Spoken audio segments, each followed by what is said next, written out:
O Blessed One, Shakyamuni Buddha, precious treasury of compassion,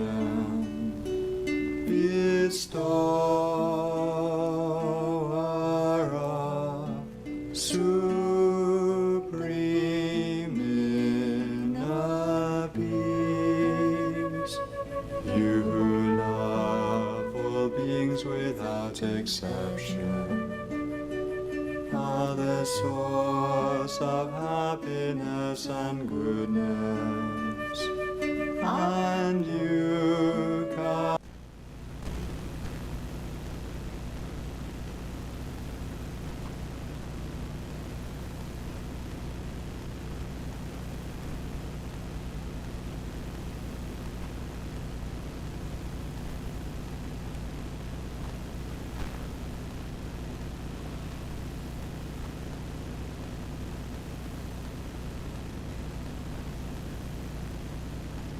Thank you.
we've got it. Sound. Okay. Welcome. Good morning. Lovely to see you all. Yeah, some new faces as well. I think. Anyone not been at all before? Okay. Fairly familiar then. Okay. Welcome anyway. Thank you for coming. Just while we wait for any stragglers, any latecomers, I'll tell you a little story. So I said to my dear teacher, Glenn Talopa, resident teacher here, who's away at Manjusha at the moment, training, with all the other monks from around the world, and just before the summer festival. And I said to him, when he suggested that we run these 3 classes in July just before we break up for the summer, one after the other, I thought, come on. Who's going to run it all? Who's going to organise it? I've got so much to do. I've got all next term, September to work, to sort out. I thought, come on. And I said to him, look, it's not going to work, It's summer. Everyone will be doing their own thing, in the garden, Barbies, they'll be on holiday and all this sort of thing. He said, it doesn't matter. Just do it, Sudhana. Yeah, it's great being proven wrong, isn't it? What's that done to my self-confidence? Well, so that's your story for today. So we're going to do the liberating prayer now, and then I'll guide you in a meditation to relax us. And it's praise and request to Buddha Shakyamuni, this liberating prayer. It's so beautiful. So we're recognizing his good qualities, and we're asking him for us to be like him. Please help me to be just like you. So do join in, sing along, or just contemplate the words. We'll do that, then we'll have a relaxation meditation.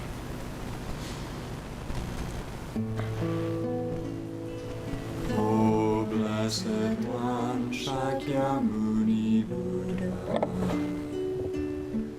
precious treasury of compassion, bestower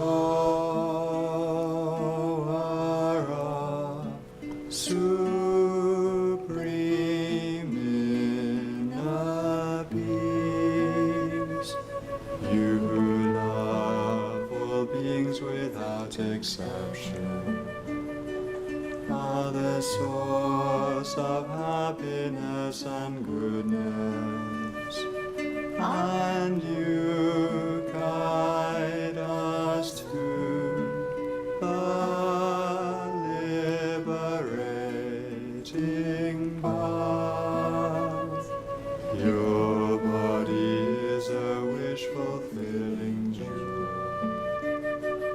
Your speech is supreme purifying nectar, and your mind is refuge for all living beings. With folded hands I turn to you, supreme unchanging friend. I request from the depths of my heart, please give me the light of your wisdom to dispel the darkness of my mind, and to heal my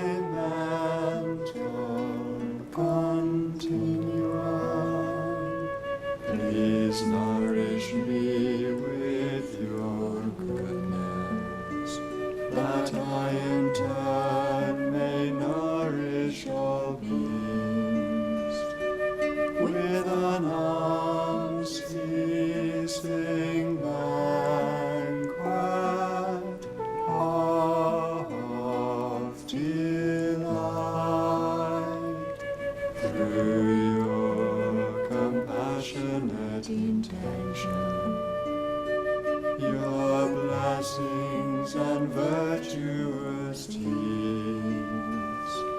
and my strong wish to rely upon you.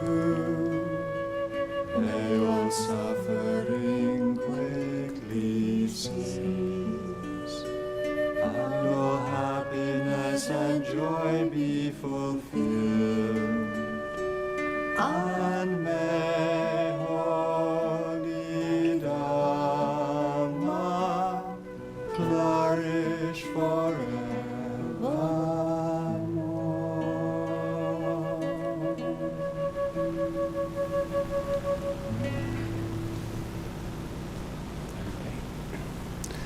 So if you can all get into a comfortable position for meditation, 2 feet flat on the floor, our hands can be in our lap. If we like, we can do it the Buddhist way, which is the back of our right hand in the palm of our left, and our 2 thumbs lightly touching together and pointing up towards our heart chakra, the center of all our energies and wings.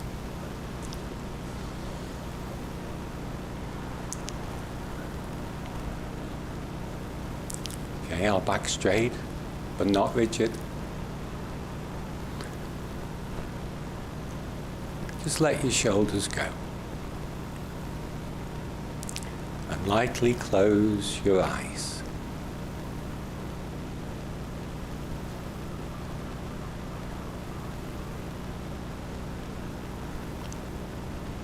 We can spend a few moments checking our body, making sure we have no tension or pain. If we do, focus on it and imagine it just dissolves away.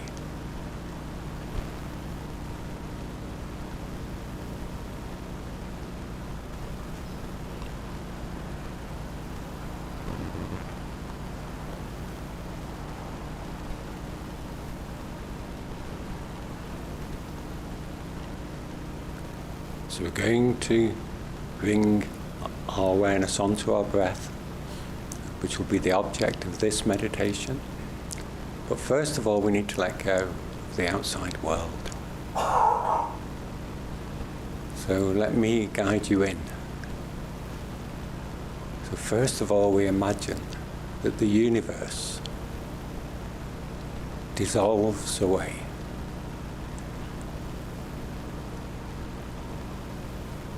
Disappears completely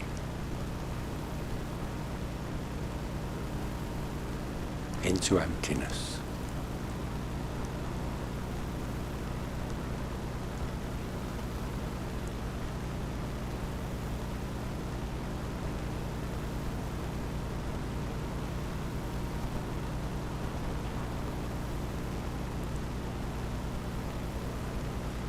Moving further into this planet, we imagine all the continents,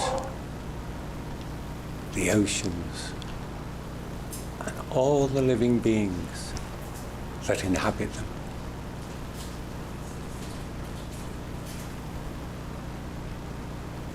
Imagine they all dissolve away.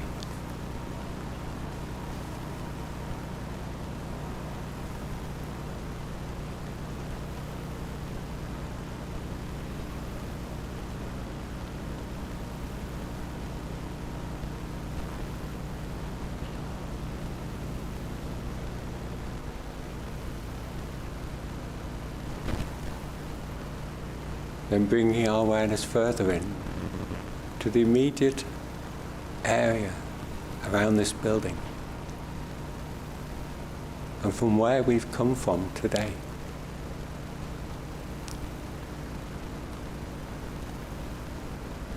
Once again, imagine it all dissolves away.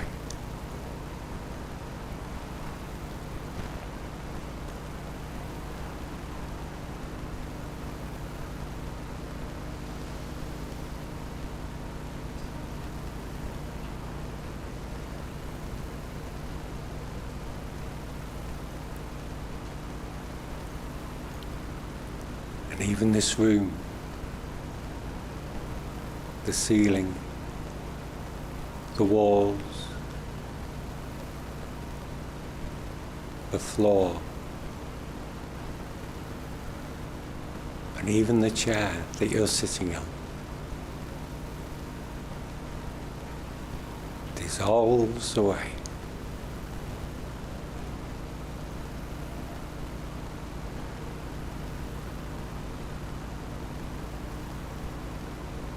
And you are left suspended in space.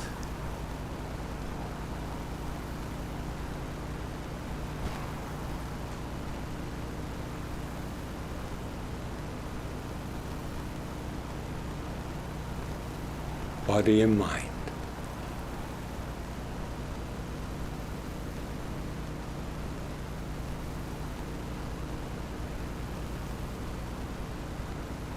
And finally, we bring our awareness onto our breath as we focus all our attention at the tip of our nose, observing the action of breathing.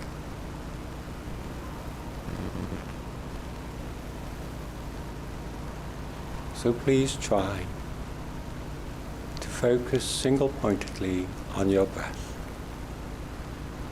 at the exclusion of everything else.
Keep your mind on your breath. Don't worry if your mind appears busy. This is just its normal state. We're recognizing it. Just let go your thoughts and bring your mind back onto your breath.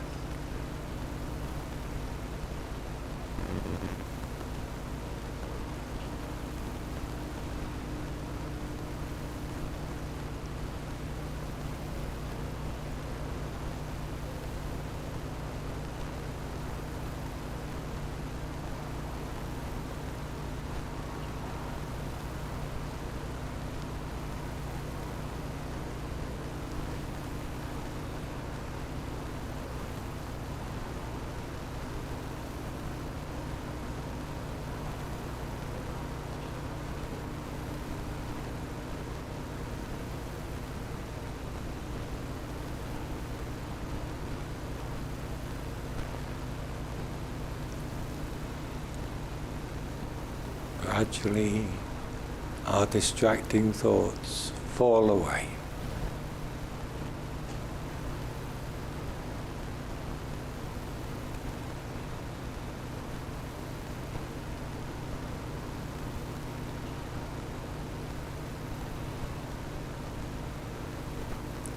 And we are left with a deep inner peace that naturally arises from within. Just enjoy this peace for the last few minutes of the meditation.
And as we arise from our meditation, try and hold on to this feeling of peace.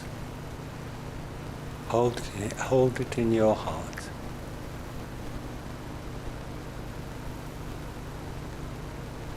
And then gradually we can relax our concentration, finish the meditation.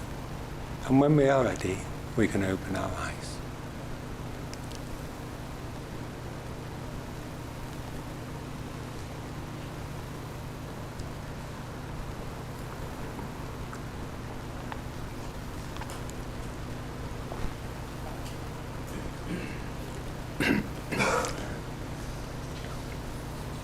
Okay. Self-confidence then. Anyone got it? Or think they have it? No? It's very elusive, isn't it? And sometimes we see it in others. And we wish we had it. Don't we? You know, it's like a self-conviction.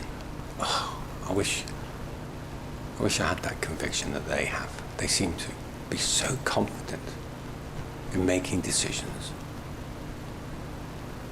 I can think of one person. Well, I can think of two actually. I'm going to give you an example of two. One from across the pond, as they say, who happens to be a ruler of one of the most powerful countries in this world. But he seems to have tremendous conviction, doesn't he? Self-conviction. So confident. And you can be forgiven for thinking or wishing that you had the same. I know my daughter was mightily impressed by him. You know, he says how it is. He has a lot of charisma, you know. Does this come from self-confidence? I don't know. But he also creates a lot of trouble and strife, doesn't he, really? Yeah, upsets a lot of people.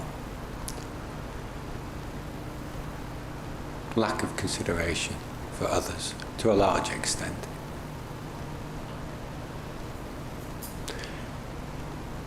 Yeah, so where is all it coming from? Where's his conviction coming from? It's coming from his pride. Very fragile pride. We'll get to that later. But the other person, this seems to, I know, has tremendous self-conviction. Our spiritual guide, Venerable Geshe-la.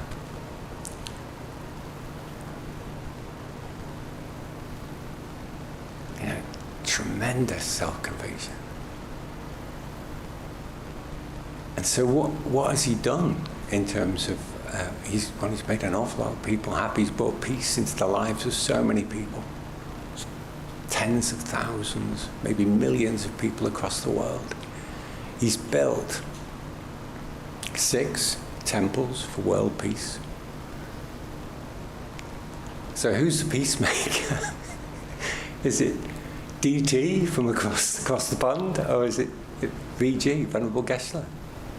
Who is the real peacemaker?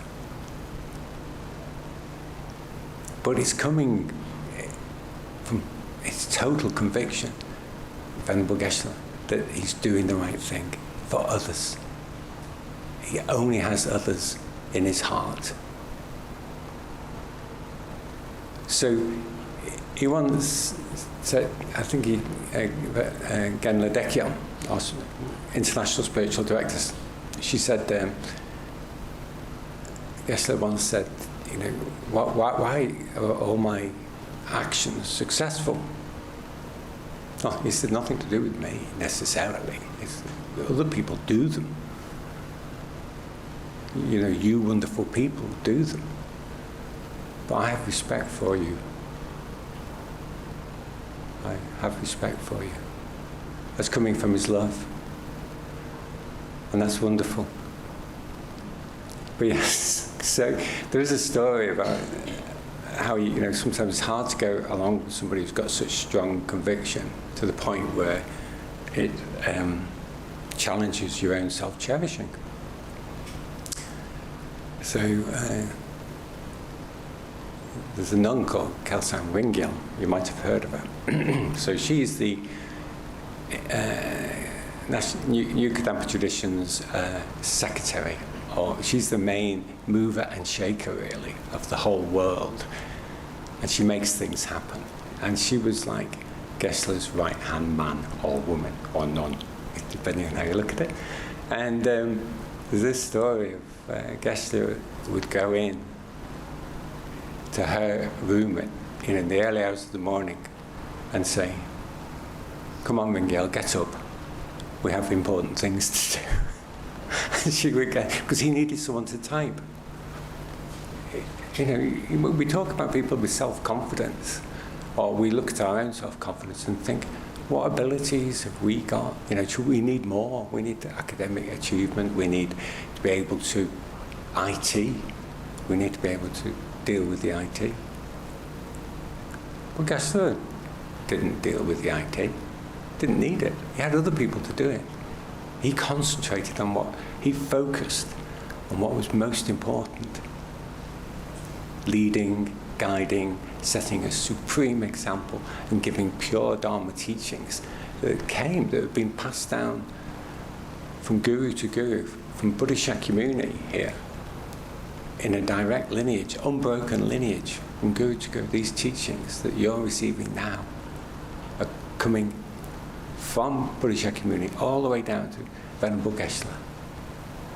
So he had these precious jewels that he needed to share with us. This was his job. So he wasn't distracted by having the ability to use a computer. He can get somebody else to do that. Tremendous conviction, isn't there? Tremendous. So he's a supreme example. And maybe, you know, we'll be getting there. We'll be moving towards that in our own thoughts, as where our confidence comes from, our self-respect.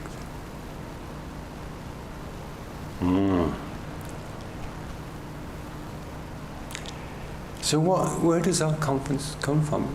You know, the things that we do sometimes, isn't it? You know, our achievements. Sometimes we can be confident in helping others, yeah, our virtuous deeds. It's often mixed, though, with our own self-cherishing. Well, I helped this person, but I know I'll get merit from doing that, and I'll be seen as a kind person. You know? So there's a bit of contamination going on, but don't worry. We have to try to help others. But nevertheless, it gives us confidence, you know, self-confidence in our ability to help others. But also we can have confidence in our non-virtue, our ability to deceive others. Ever had this? I have, you know, more than once. Ever downloaded illegal apps and music on, you know, not illegal music in itself, it's just you haven't got the license. You haven't paid the subscription or something. And what do you do? When you get it, you go, yes. I deceived them. So they used to say when we talk about this with, what was his name, Bill Gates. I always remember a lady who came to my class, a regular, and she said, well, he doesn't need the money. Come on. But it's not the point, is it? It belongs to someone else. Yeah, it belongs to someone else, and we've taken it without permission.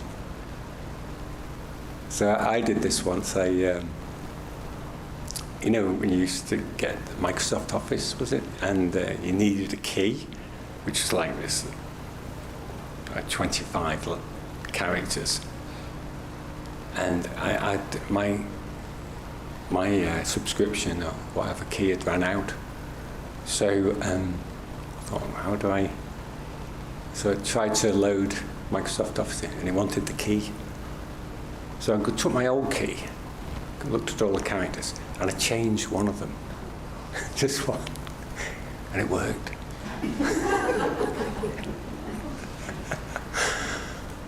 It's horrible, isn't it? Yeah, what we're doing here.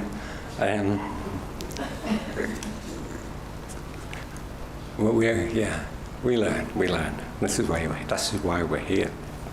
So, our confidence in our virtue and confidence in our non-virtue, we have to get this one right, don't we? But, our confidence, our self-respect, our feelings of self-worth, do you find that they come and they go? They oscillate, don't they? Sometimes we're feeling, sometimes we're having a good day, aren't we? Everything's going right.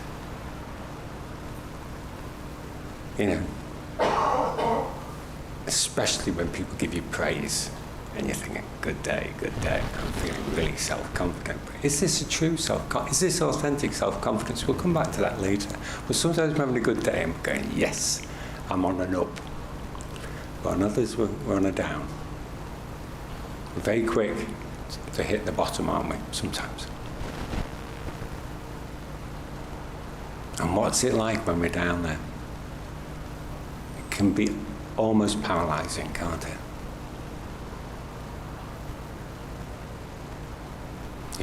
We've got no motivation, little self-respect. Just can't get ourselves up. Everything we think about doing, we think of a reason not to do it. Ever been there? Not good, is it? Not good. And you think, why? What's going on? Take it away, it's painful. So, so it oscillates. Sometimes we're feeling as though we can't do anything wrong. Yeah, that's good. Can't do anything wrong. That's a confidence, isn't it? But others we feel we can't do anything right. Very often, depending on the person you're trying to do it for, you feel as though you can't do right for doing wrong. You ever had this feeling? You can't do right for doing wrong?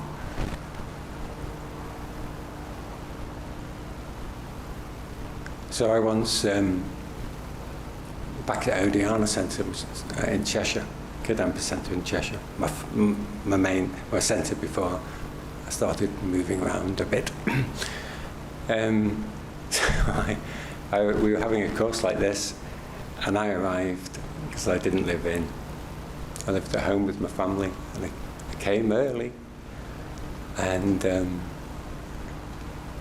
I saw all these cups laid on the table, all these mugs, beakers, and I thought I must tidy them away, so I put them away. This is the kitchen.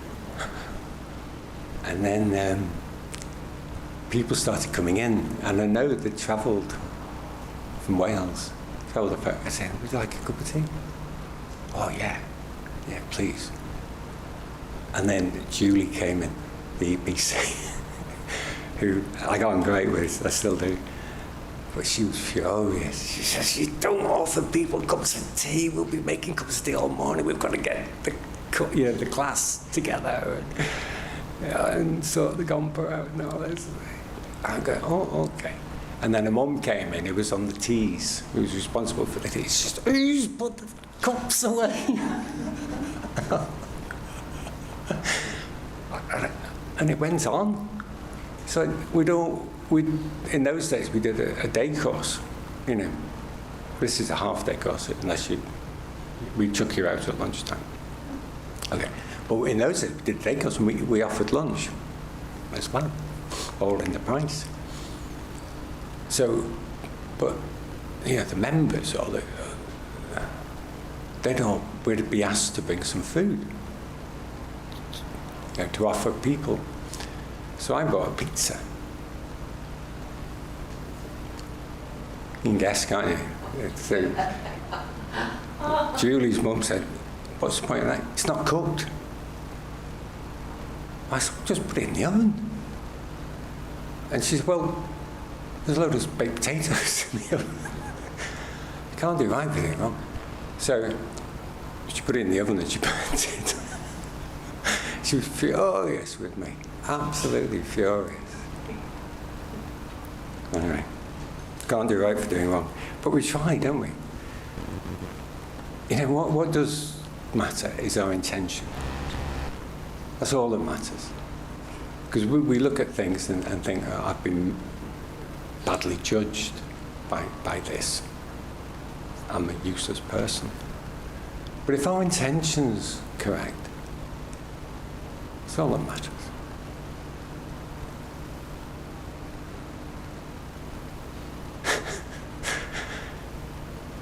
But sometimes we have to think around a bit, don't we? We just have to be a bit more skillful. Anyway. So, yeah, so where are all these thoughts coming from? I'm good, I'm bad, I'm wonderful, I'm useless. You know, it's not what we possess or the skills and capabilities, the abilities that we have, necessarily. Nothing to do with them. We think it is. It's all to do with our feelings about ourselves and maybe about them as well. It's to do with feelings, isn't it?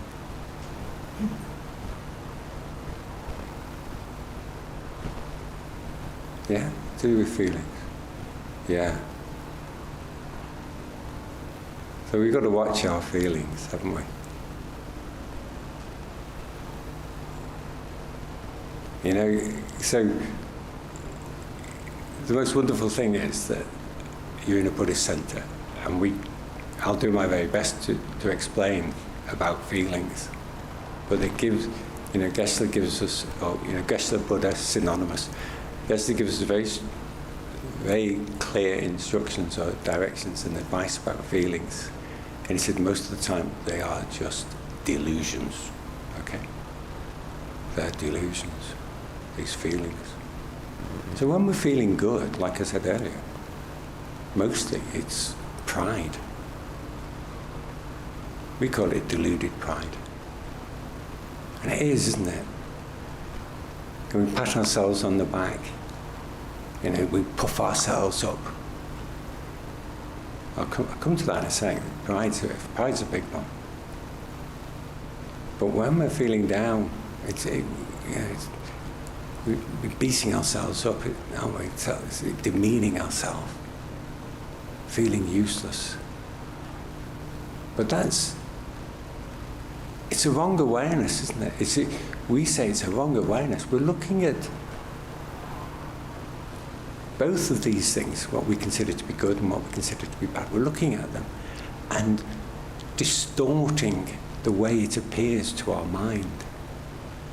Okay, so the good, oh, you know, I've made someone happy, or I've achieved a job. I'm terrible for, you know, I love to fix things, and you know, sense of achievement is a big one for me, and I've really agonised with this course. You know, what's all that about? Is that true self-confidence, authentic self-confidence? It's not really, no, because it boosts your pride. It depends once again how you look at it. And that's where we're coming from. It's how you look at it. But it's very often this, you look at what you've done and then you exaggerate the qualities of what you've done and the fact that everyone's going to think you're great.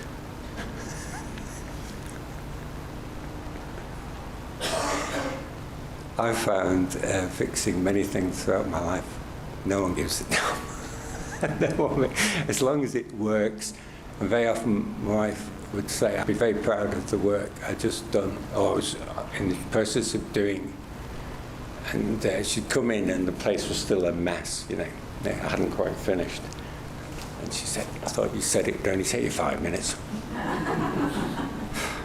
So, it doesn't matter. It's only a matter of time. In fact, it's done, or nearly. I'll tidy up, honest. I'll tidy up. So, yeah. So, yeah, but just be aware that, you know, a sense of achievement is it's a tricky one, that. I think it's great to have, to be able to do things and feel glad about them, but we can be glad about we have made the conditions better for others. Once again, it's down to our mind. But, but also when we look at when we're feeling bad about ourselves, so we're projecting onto ourselves all these qualities we don't possess. Bad qualities, or depending on how you look at it, qualities nevertheless. I'm useless. Hopeless. Can't get a thing right.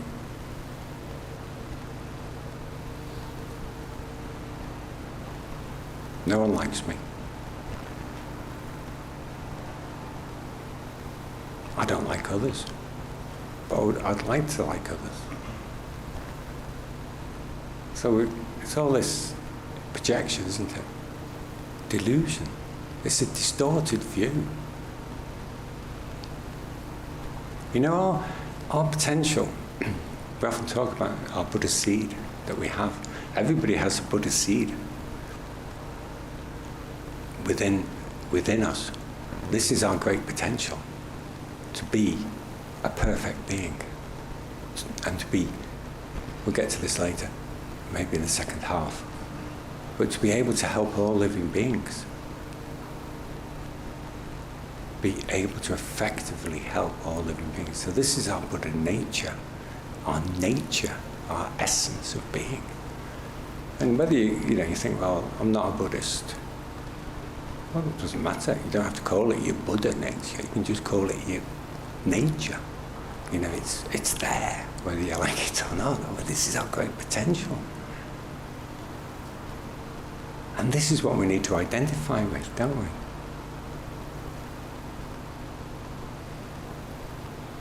Our potential for virtue. This is what we want. We want more of it. But the problem is it's clouded by delusions.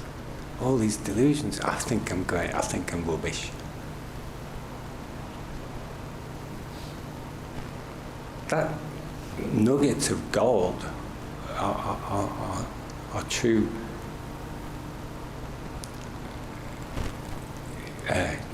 true nature.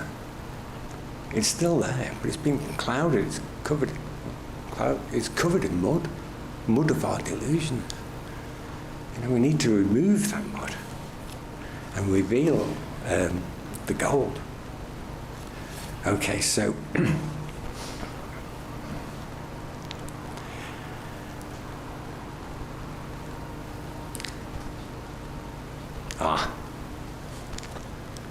comparison. So if we're honest, very often when we're looking at ourselves and whether we're good or bad, we're comparing ourselves, aren't we, to others? We're so aware of others. I'm bad compared to others, to my seniors, my superiors, my colleagues. Or I'm better.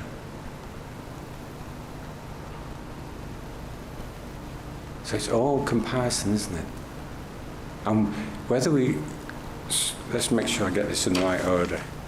So yeah, let's do pride now. Because when we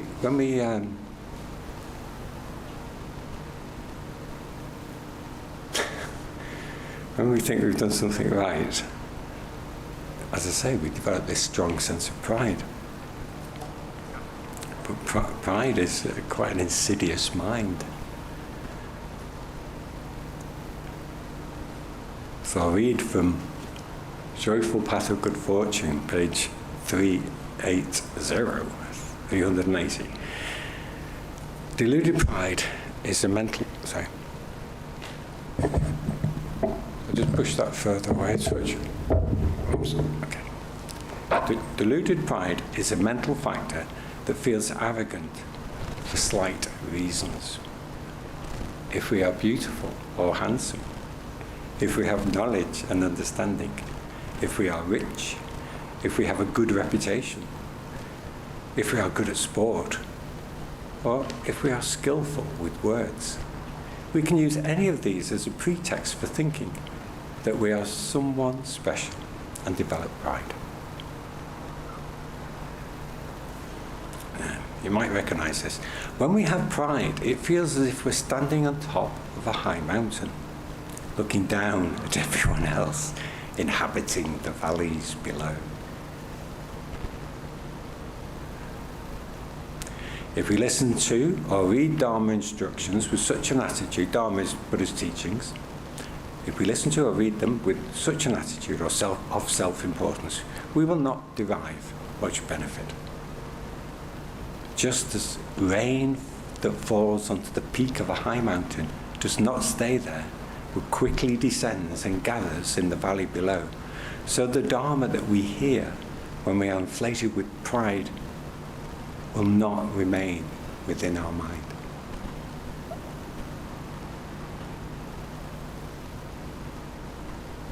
With pride, we cannot develop good qualities and realizations.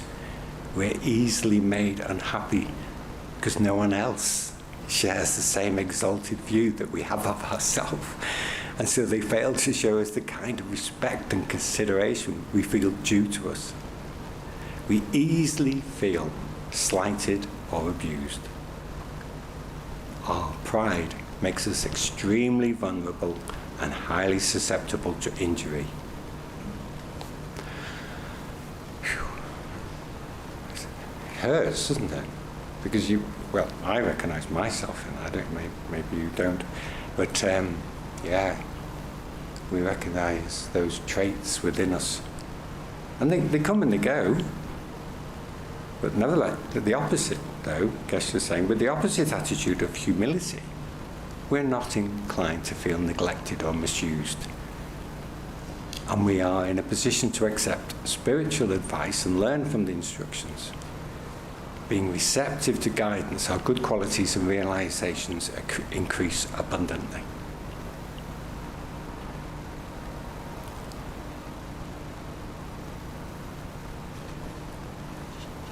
I'm going to read out the 7 types of pride.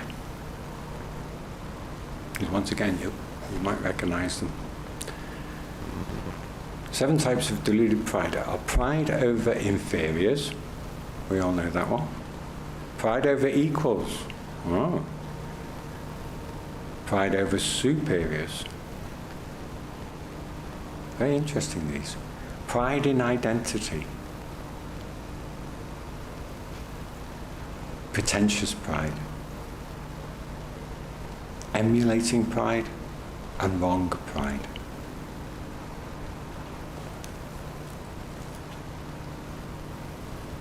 Pride over inferiors is the pride we have when we observe someone who is inferior to us in some respect and think, I am better than this person.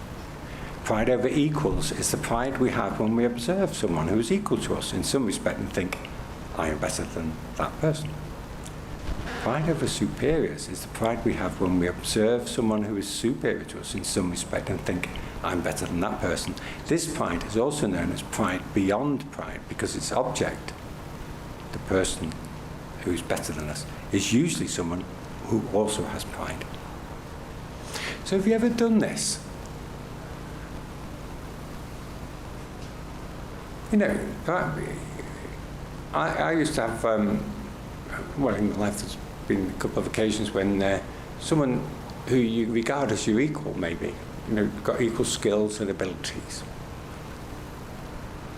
But, our self-cherishing looks at that person, looks at ourselves, we compare the two, and we think, yeah, but I've got a little bit more of this.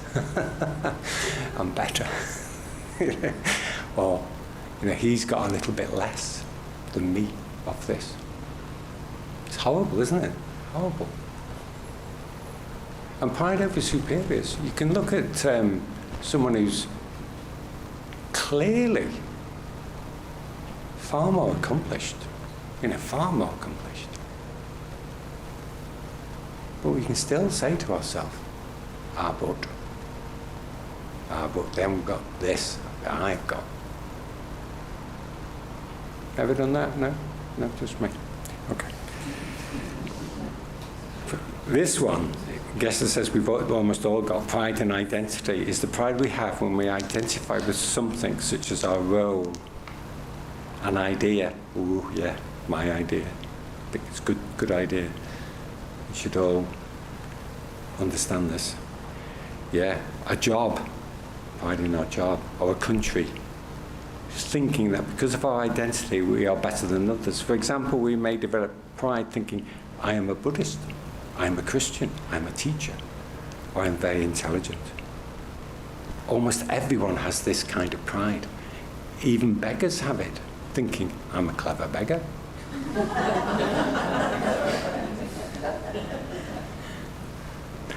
We can develop this pride by identifying with whatever makes us different from others.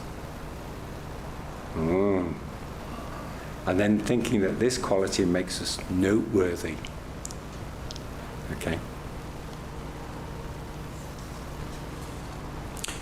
Pretentious pride is the pride we have when we have an inflated idea of our attainments, thinking that we have gained certain good qualities or realizations we have not gained.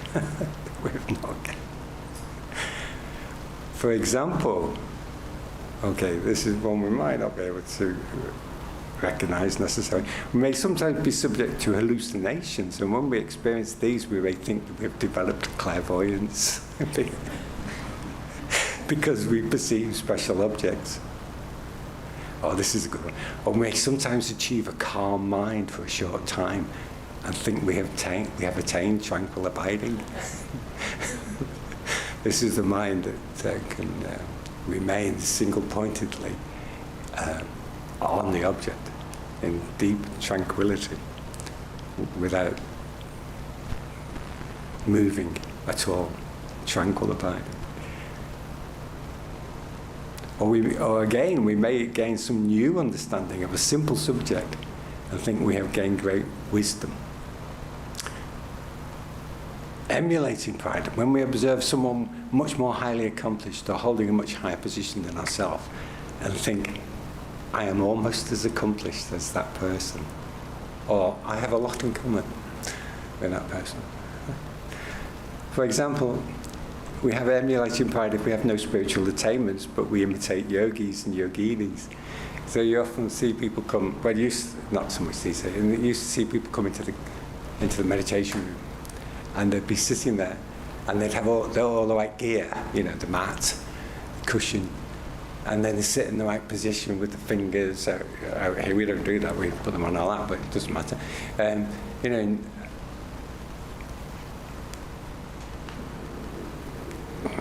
You know, it's all about where we put our mind, not what we're wearing or our body necessarily. It just needs to be comfortable. But yeah. There's one more here.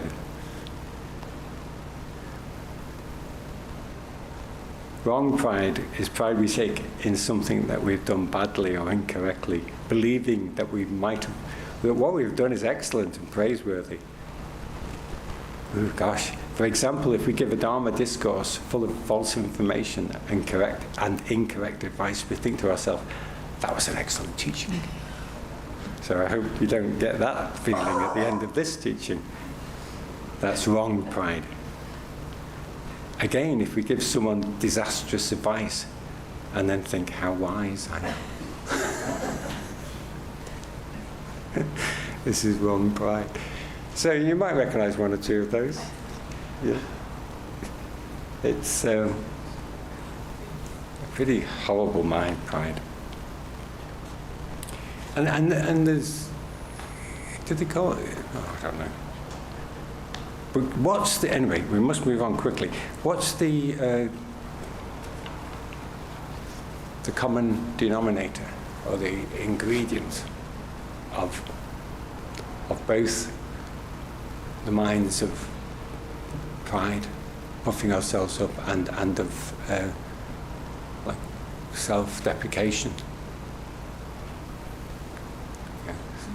thinking we're the worst in the world? So what's the common denominator? What's the ego? Ego, yeah. In effect, yeah. It's the self. Yeah.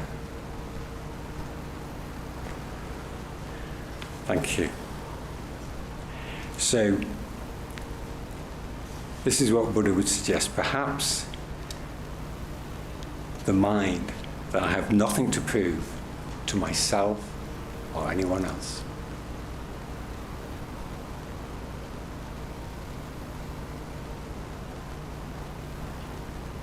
You can get that, can't you? That's peaceful, isn't it? It's the complete opposite, though, of what we think confidence is. It's just peace, contentment. I have nothing to prove to myself or anyone else. I'm happy in my own skin. So,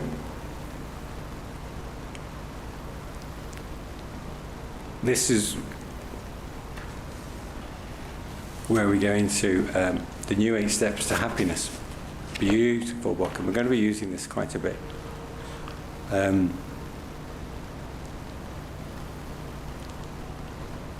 So it's probably a good idea, therefore, if we see ourselves as equal to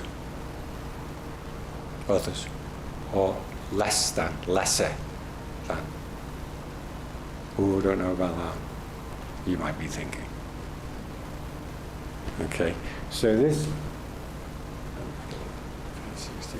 page 63, for those listening online.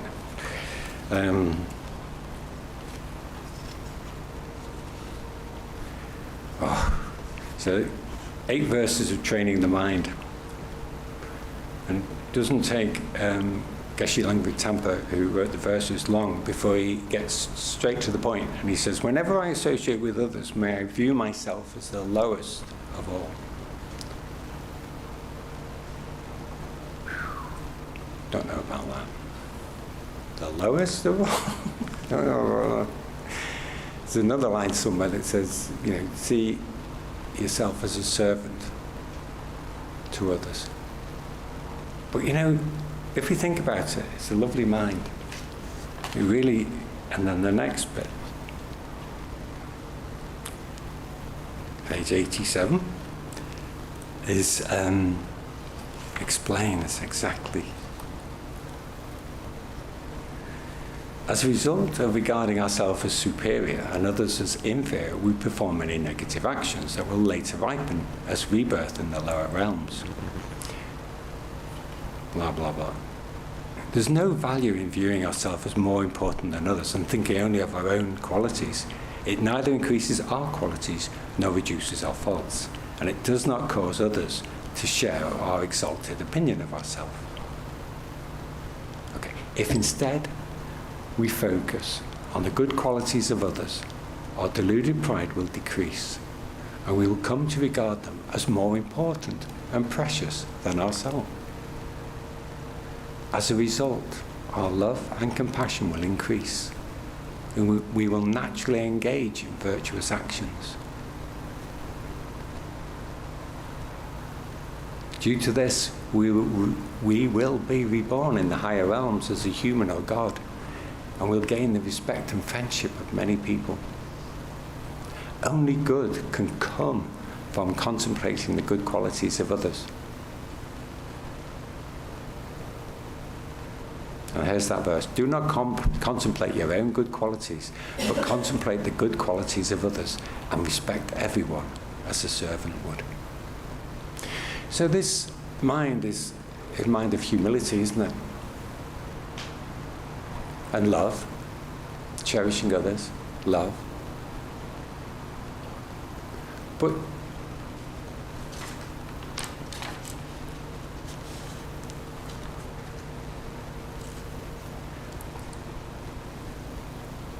it gives us a basis. We've reduced ourselves, our pride, to nothing, haven't we? And so we're now an open vessel. And we're beginning to, we were told we should begin to cherish others. Okay, so we're beginning to cherish others. And as Tisha says, do not look for the faults in others, but look for the faults in yourself. And get rid of them first, and then look for the good qualities in others. So we're trying to practice these teachings, aren't we? This advice, and we start to look for the good qualities in others. And you know what comes out of that? Instead of pride over them, we start to rejoice in their good qualities. That's a beautiful mind, beautiful virtuous mind. This mind of rejoicing.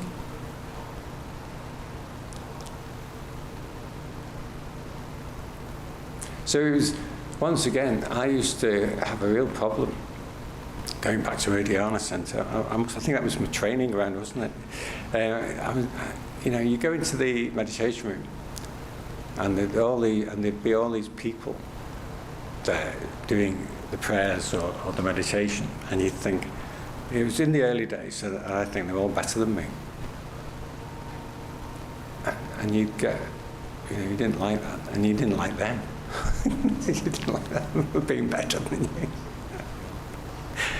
It's dreadful, isn't it?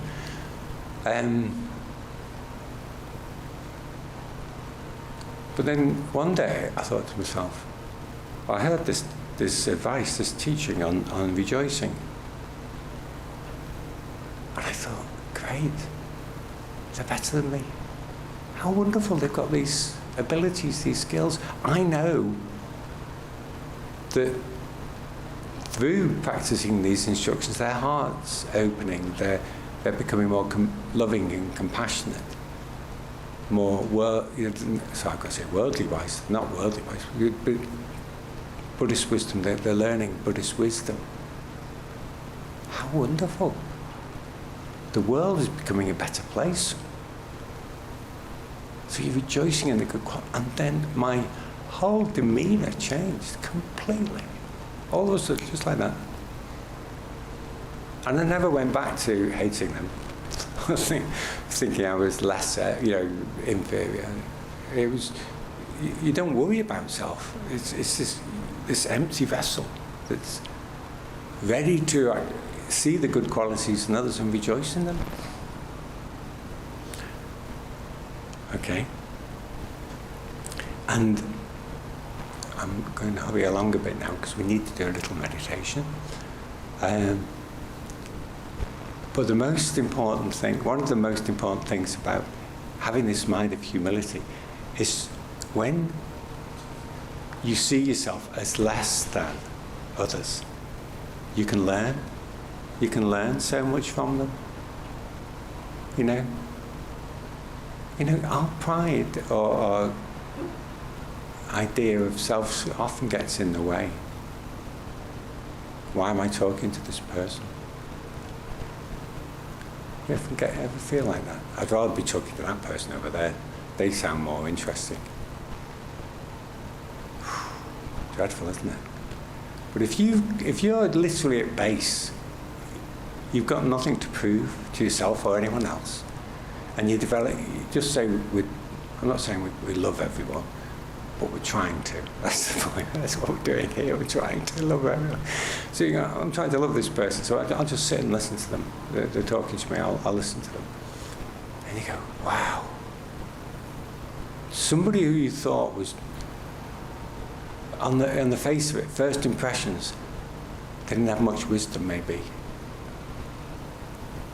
They say something, and it really touches your heart, a real nugget of wisdom. And you think, wow, if I dismissed them, I would not have heard that. So being humble helps you to learn from others. So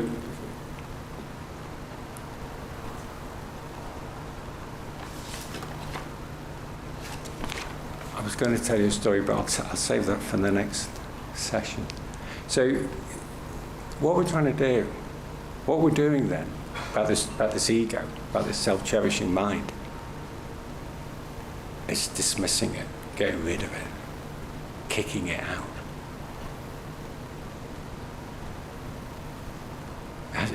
It does nothing but harm us. So in this prayer, request the Lord of all lineages. I love this verse. says, since throughout my beginningless lives until now, the root of all my suffering has been my self-cherishing mind. I must expel it from my heart, cast it afar, and cherish only other living beings. I love that. Because when you think of it, and we're going to meditate on this, when you think about it, from our self-cherishing comes all our suffering. This is what we're told. We need to realize this. And how do we realize it? We meditate on it. We contemplate it. You go, no, not all my suffering. Yes, all our suffering comes from our mind that cherishes self. Because once you let go of self, you've got nothing to prove to yourself or others. You're happy, you're content. No fear. Fear comes from self, feeling of self.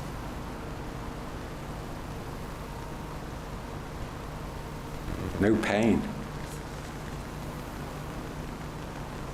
You know, when we're hurt, had an injury or something, or we're in hospital with a sickness, then how it makes us feel, how we feel about it, or the intensity of our pain is directly related or correlated with the intensity of our self-grasping or self-cherishing. So if we don't have any self-cherishing, we wouldn't feel the pain. That's what we're told. We don't believe it, mind. We think, oh, yes, we would. Oh, yes, I do. But you think about it. If we didn't have any self-cherishing, we wouldn't have any pain. Okay. So we need to meditate on this now. It's a big one. But it's a liberator. So let's spend a few moments just becoming relaxed.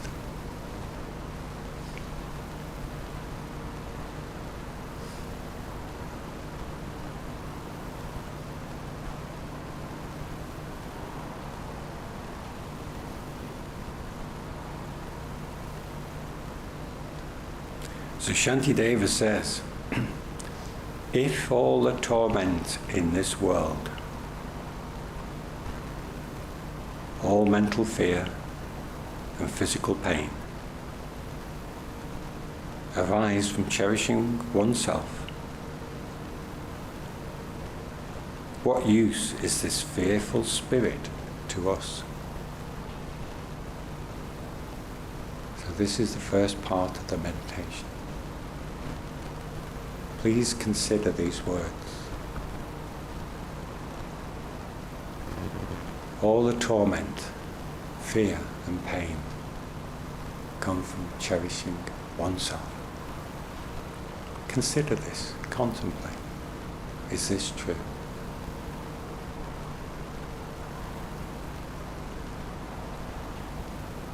When I feel down, depressed, who is feeling down and depressed? My self-cherishing mind.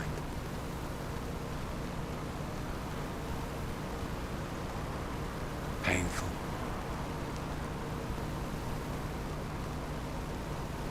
When I'm feeling up, puffed up with pride, who is feeling puffed up with pride? Myself.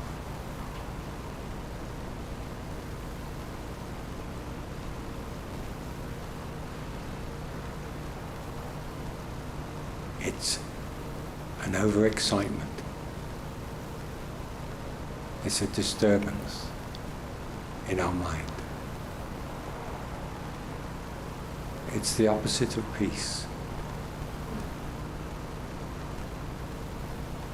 And it often brings pain.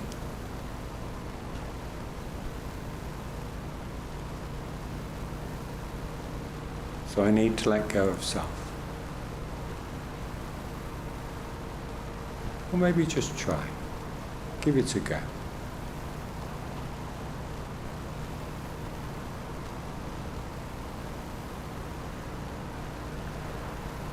Shantideva says, without destroying fire, we cannot stop being burned.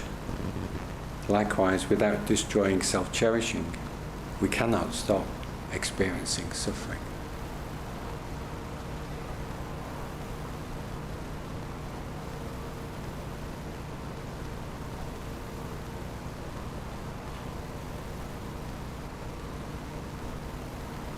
We need to argue with him in our mind. Maybe that's not true, maybe it is. Consider, come at it from different angles. All the suffering in this world comes from cherishing myself.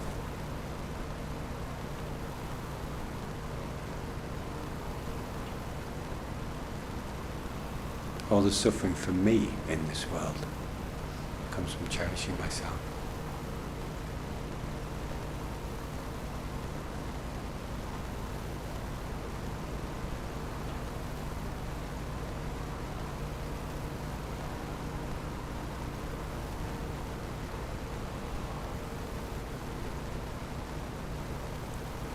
So maybe we didn't expect to receive this advice today. It's rather counterintuitive, really. The way to have true confidence in our ability, true conviction in our potential, is to kick ourselves out the door.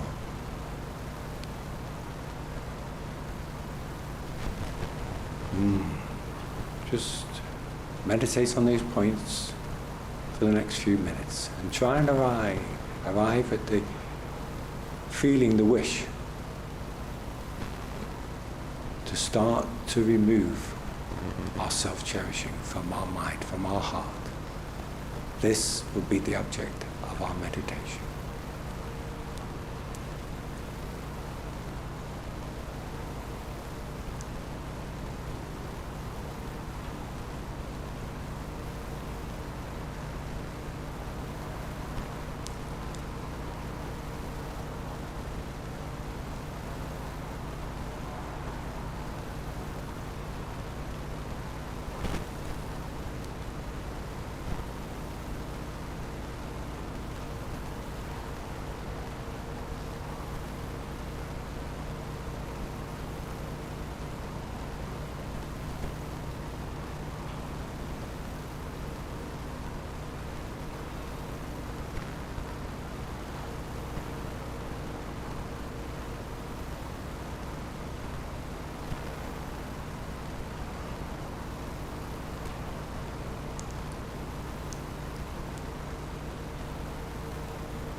Try and rejoice in your own understanding that you have gained from this advice.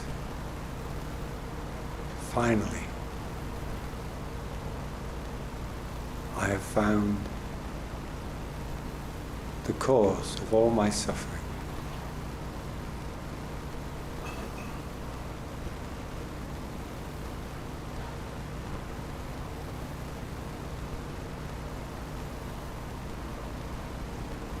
I have found a method that would give me happiness and content. Practicing humility. Seeing myself as the lowest of all. And from this base, I will grow spiritually and become a very realized being, happy and content.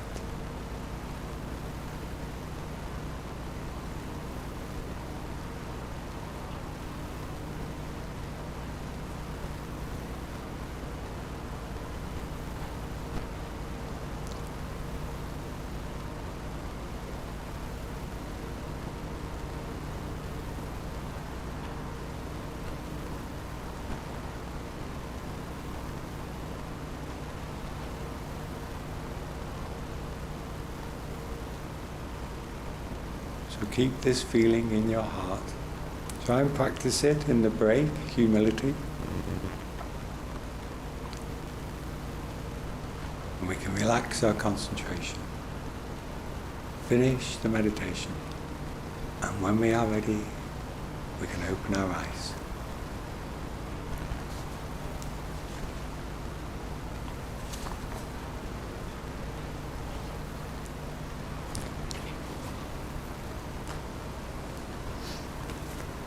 So thank you.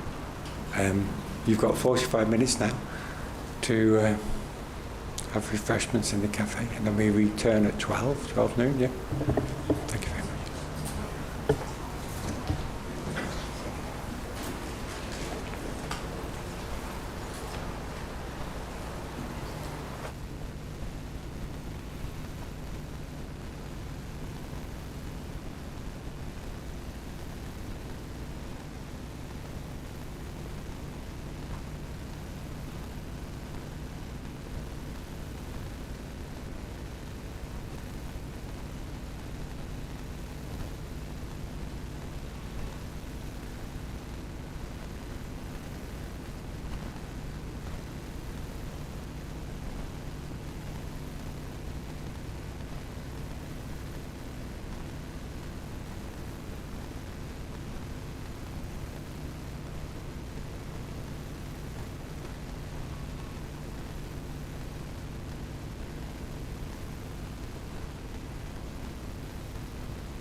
There we go. Hiya. Have a good cup of tea, coffee. Practice humility.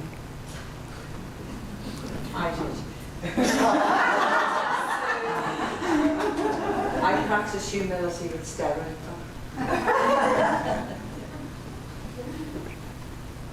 Yeah. Well, thank you all for coming today.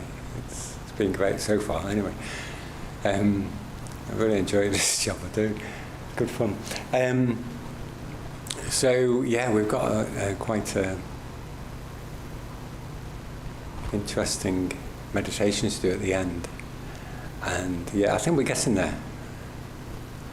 So I'd like to share quite a bit with you before that. But first of all, we'll do some meditation. We'll just do some relaxation meditation. We're going to do the black and white breathing meditation. Okay. So if we're feeling as though we're hopeless, full of delusions. Well, we are full of delusions. Might not be hopeless, but we are full of delusions. But we can get rid of these. Mentally. Initially. For the moment, we can get rid of them in using this meditation. So it's a very powerful meditation. So we imagine we're breathing out all our delusions. And that's the black bit. And then we breathe in all our positivities, all virtuous minds. And for that moment, we are a completely pure being. You say, we're not. We're not. It's just our imagination. Well, Gessler says, everything comes from the imagination. What are we? What are we? What are we? How we see ourselves, our imagination, our mind. So whatever we think we are at that moment. So if we think, we believe we are purified, we're purified. If we think we're not, we're not. But we will think we are. That's the most important. And we will be. For that moment. How wonderful. Okay, so we try this then. So all in a comfortable position, you now know what you need to do. Close your eyes lightly and bring your mind onto your breath.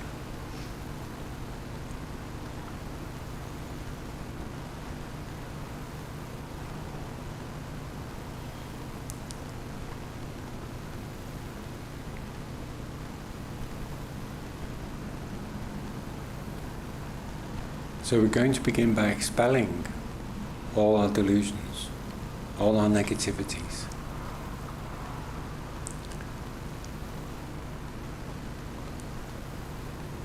So first of all, we imagine they gather together at our heart in the form of thick black smoke. These are our minds of anger, impatience,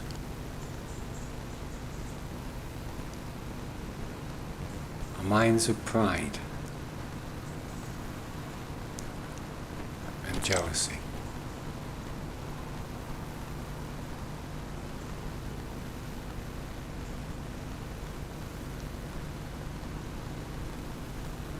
Our minds of attachment to people, to places and to things.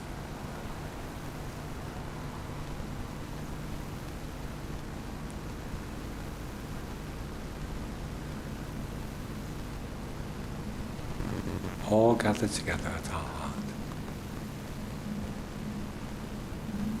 And as we breathe out, we imagine that we're breathing them out. We're breathing out this thick black smoke.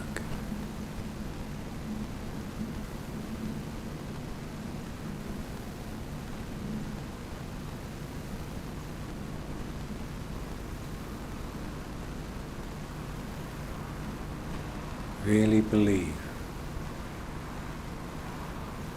we're expelling our pride, our jealousy, our attachments,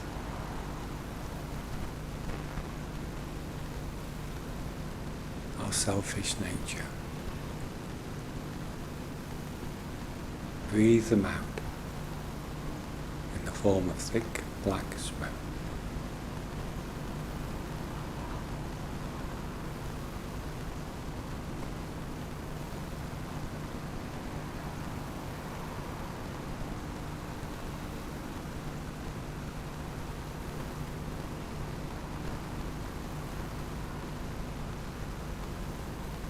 Which rises above our head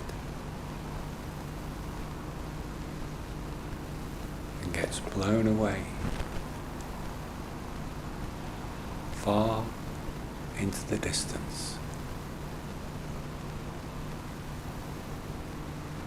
to be gone forever.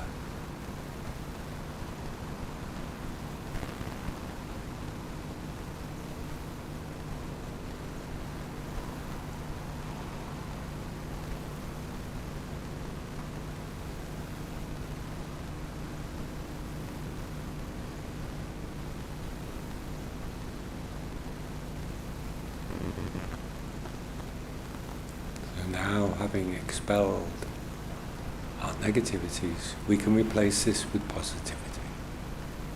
So we imagine that as we breathe in, we're breathing in pure white, brilliant light, the nature of positivity.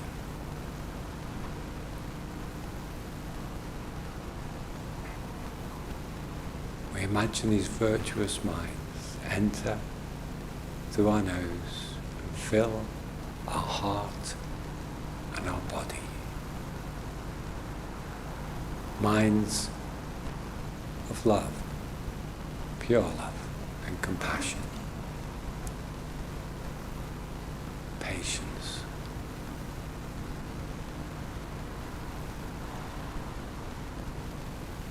kindness, generosity.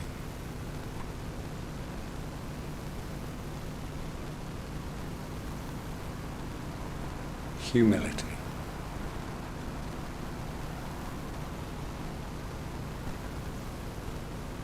Minds of rejoicing in others' good fortune. Just breathe these in the form of pure white, brilliant light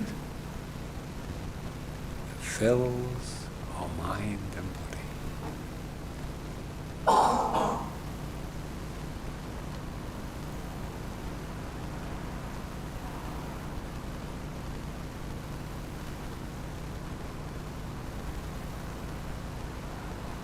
We can imagine our body becomes the nature of light, of positivity. We are a pure being.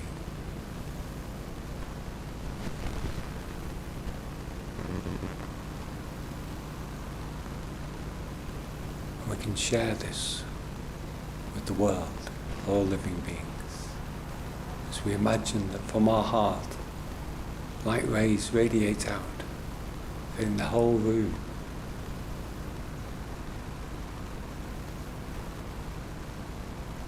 Breaking out across Liverpool, Merseyside, the whole country, across oceans, continents, around the whole world, emanating from our heart. Peace and love. We give this to all living beings.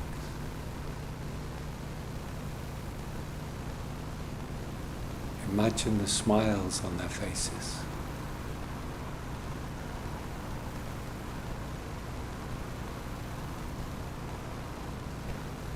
And be happy for them.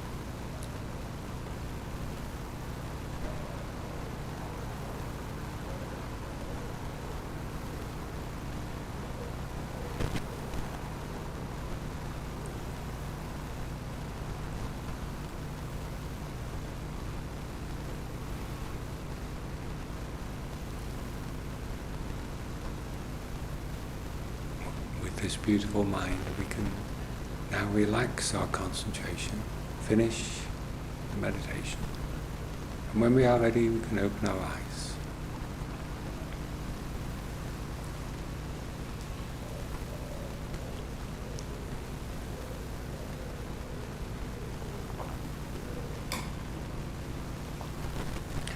Okay, so part 2.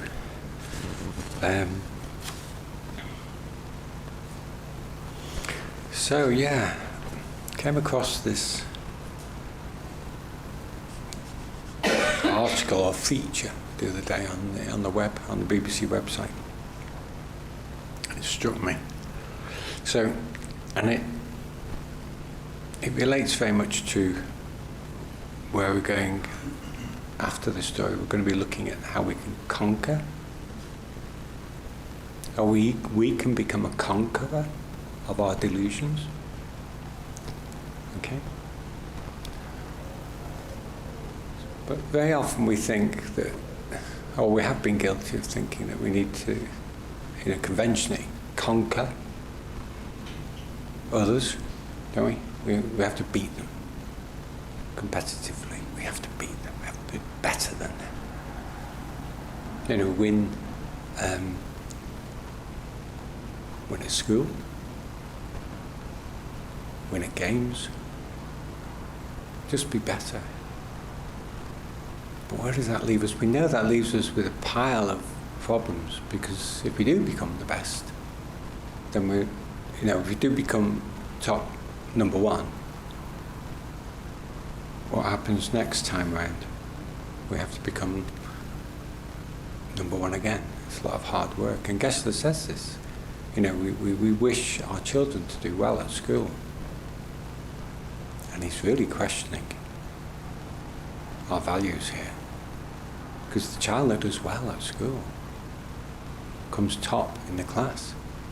They're not happy until they come top next year. And in fact, they're very upset if they come second or less. So this story, talking about conquerors and winning.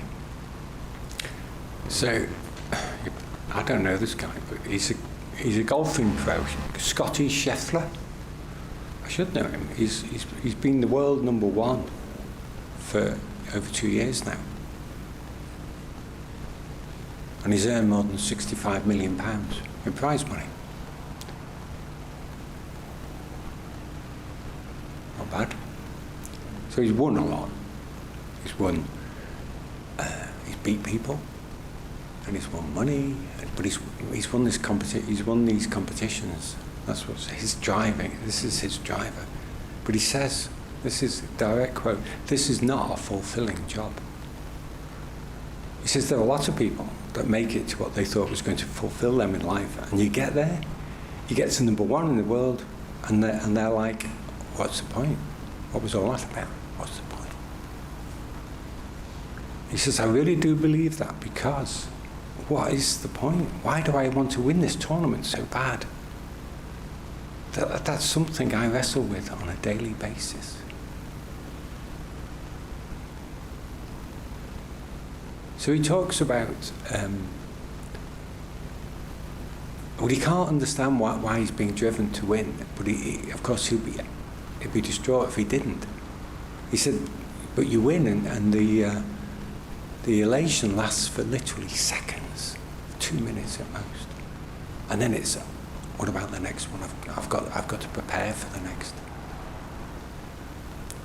So we've got to be very careful, haven't we, about how we set ourselves up to achieve things, especially when it involves conquering others or being better than others.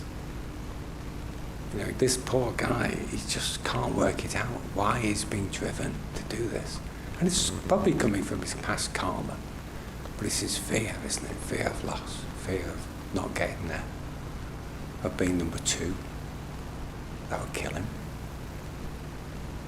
He says that the most meaningful thing is his married life and his kid. He said, if anything, if my work affected them at all, I would give it up. And we say, oh yeah, you can do that. You've got £65 million in the bank. So you can make your choice. But he can't. So it's interesting. He just can't let go. Okay. Anyway, so if we want to be a conqueror, if we need to conquer our delusions, okay. Literally, that's what we need to do. If I want to become a truly happy, self-confident, contented being, comfortable in my own skin, confident in my ability to lead a happy life and deal with anything that arises, I need to conquer my delusions.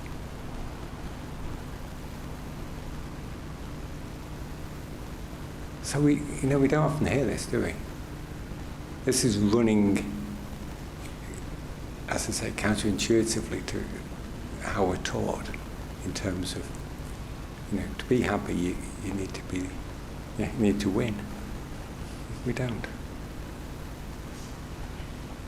So we need to conquer our delusions. So we're talking about pride mainly, but one of the things that I've learned recently, more than anything else, is we've been doing a lot on wishing love, the mind that wishes others to be happy rather than the self.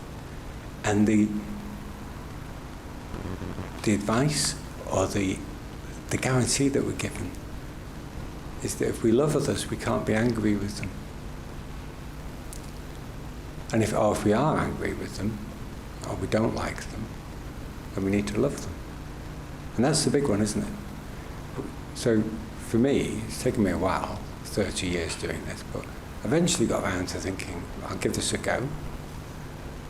So when I'm finding it difficult in relationships, I think to myself, unreasonable people, they do appear in your world, don't they? Have you got any unreasonable people? Well, one or two. And so what do? We get very defensive and we get very negative and we, worries me, self-cherishing again. So if we say, okay, right, well, what did Gentilopus say? What does Geshe say? We need to love them. Okay, I'll give it a go.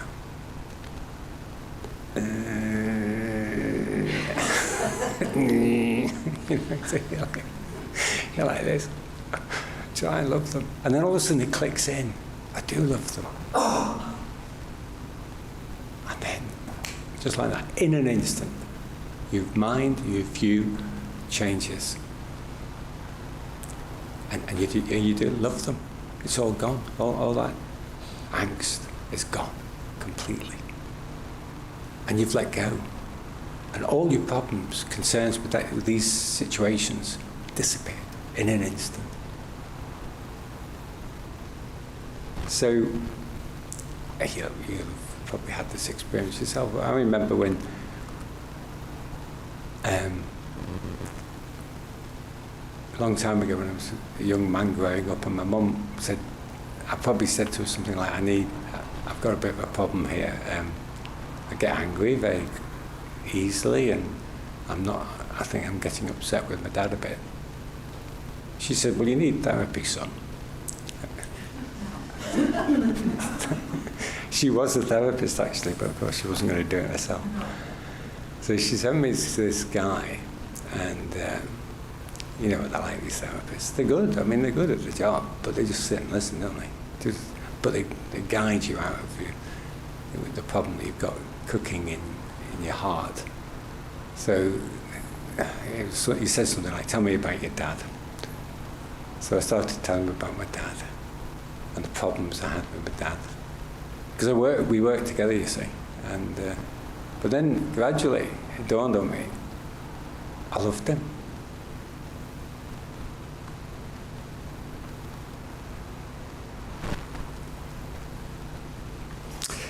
Yeah, so I started to cry, didn't I?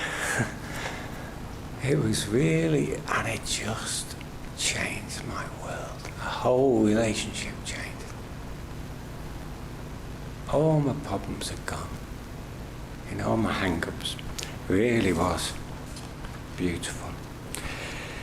So this is what we need to do. You know, we need to conquer our delusion, put Dharma into practice. That was my example of putting Dharma into practice. Eventually, got around to it in the end, and it works. And Geshe-la guarantees this. So Shantideva says, I shall conquer my delusions, and none shall conquer me. So this is the one where we think, we've got this bit of angst about someone, and it's all pervasive. And no matter what anyone says, no, this is how I feel about them, my neighbour especially, and I don't like them. And so it's very hard, isn't it, to convince us to change. But Geshe-la's saying we must. Or Shantideva's saying we must. None shall conquer me, because those delusions that we harbour in our heart, this angst towards others,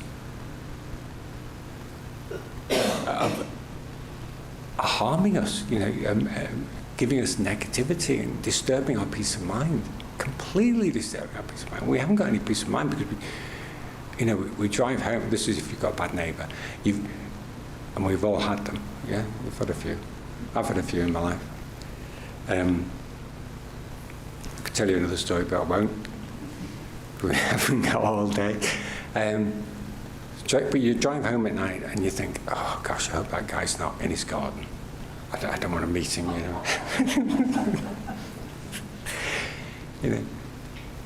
There he is, but I don't think he saw me. Dive into the house. And it's just become the thing that's on your mind nearly all the time. Even looking out the blind like that.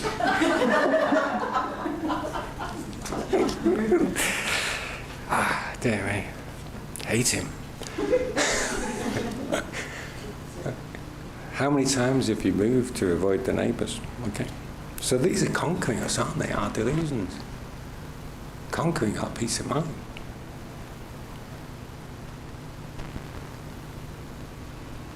I shall conquer my delusions, and none shall conquer me. And I need to have confidence in my practice. So this is the confidence. We need confidence in our ability to conquer our delusions, not to conquer anyone else, but to conquer our delusions. And be firm with ourselves. I won't allow anger or irritation to remain in my mind. I need to love everyone. Yeah? And then eventually we get around to thinking, okay, so if I love everyone, what happens then? Where do I go then?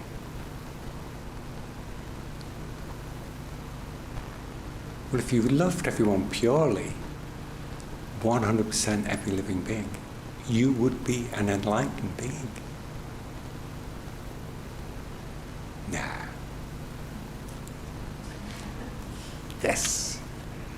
Geshe-la says that if we love everyone, we can't hate them, can we, or feel anger towards them. If we truly love them, even if they harm us or say something disparaging. If we love them, we can't feel like that towards them. We can't feel negatively towards them. So I guess that says, love is the real nuclear bomb that destroys our enemies. We have no enemies. So we need to develop this mind thing. I wouldn't mind being there. I wouldn't mind doing that. Then I will be confident in my ability, my unshakable. We need to develop the wish to become the best I can be. And we call that a bodhisattva, the mind of bodhicitta, the wish, the spontaneous great wish that wishes to become an enlightened being for the sake of all living beings, because I now love them all. Now I want to take them out of their suffering. I want to take them with me. But the only way I can effectively do that is become an enlightened being. I'm going to do it for them. So we develop this mind. I'm going to conquer my delusions. I'm going to become an enlightened being, and I won't give up. I won't give up. I'm steadfast. Great. It gives you great purpose in your life, doesn't it, when you think about it? It's better than winning a round of golf, isn't it? Yeah. So, the Bodhisattva vow, page 101. Very often this gets quoted from, once again, 8 Steps to Happiness.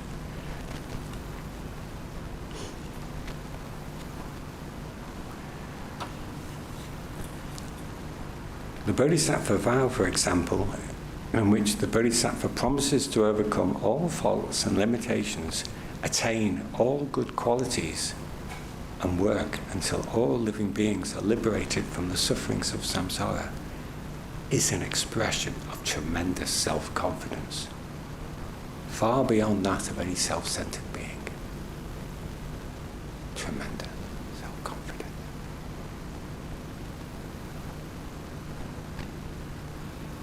Overcome all faults and limitations, attain all good qualities, and work until all living beings are liberated from the sufferings of samsara.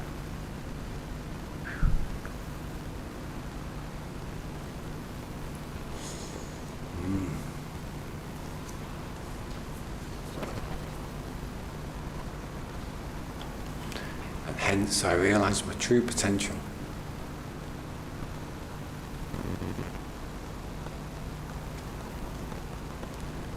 So this is my potential. I just need to realize it. I just need to work towards it. I will do this. I will become a conqueror. So how did we get to this point? You know, now we're saying, I thought we came on a self-confidence course. I thought it was all about me. I want to be more confident. Well, it is all about us, but we need to let go of self and think of others. That's what we're being told.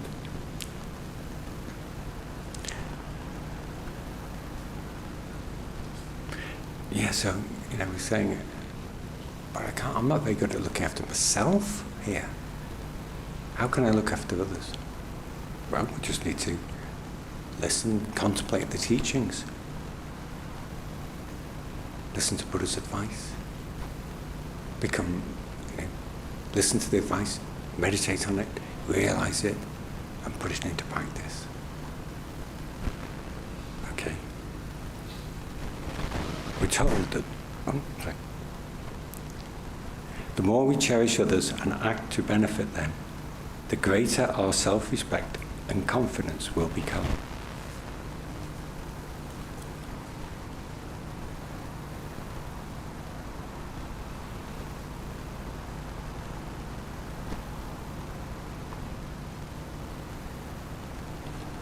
So, we may sometimes confuse self-cherishing with self-confidence and self-respect, but in reality they are completely unrelated. So people often will say, and you might be thinking right now, oh, well, if I don't look after myself, if I don't sort myself out first, and of course, if I don't love myself, how can I love others? How can I truly help others? First of all, I've got to sort myself out. And who's going to look after me if I give up my self-cherishing? All these big questions, aren't they? But you don't have to worry. We don't have to worry because we can look after ourselves for the benefit of others. You know, we're no good to others if we're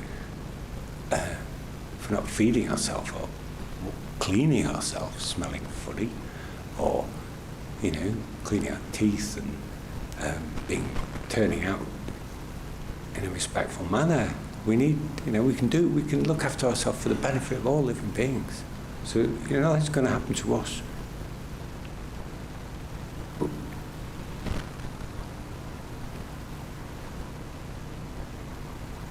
As regards confidence, you know, and loving ourselves and feeling confident about ourselves, this is what we've been talking about. exactly what we've been talking about. There's more self-confidence and belief in ourselves, and from that we get love for ourselves. We like ourselves for being a conqueror of our delusions, for cherishing others and letting go of self. It is not out of self-respect that we always want the best for ourselves, nor is it out of self-respect that we deceive or exploit others or fail in our responsibilities to them. If we check honestly, we will see that it is our self-cherishing that causes us to act in ways that rob us of our self-respect and destroy our confidence. Now, some people are driven by their self-cherishing to the depths of alcoholism or drug addiction, completely losing any modicum of self-respect in the process. Yeah. Pitiful, isn't it? We all know people like this. On the other hand, the more we cherish others and act to benefit them, the greater our self-respect and confidence will become.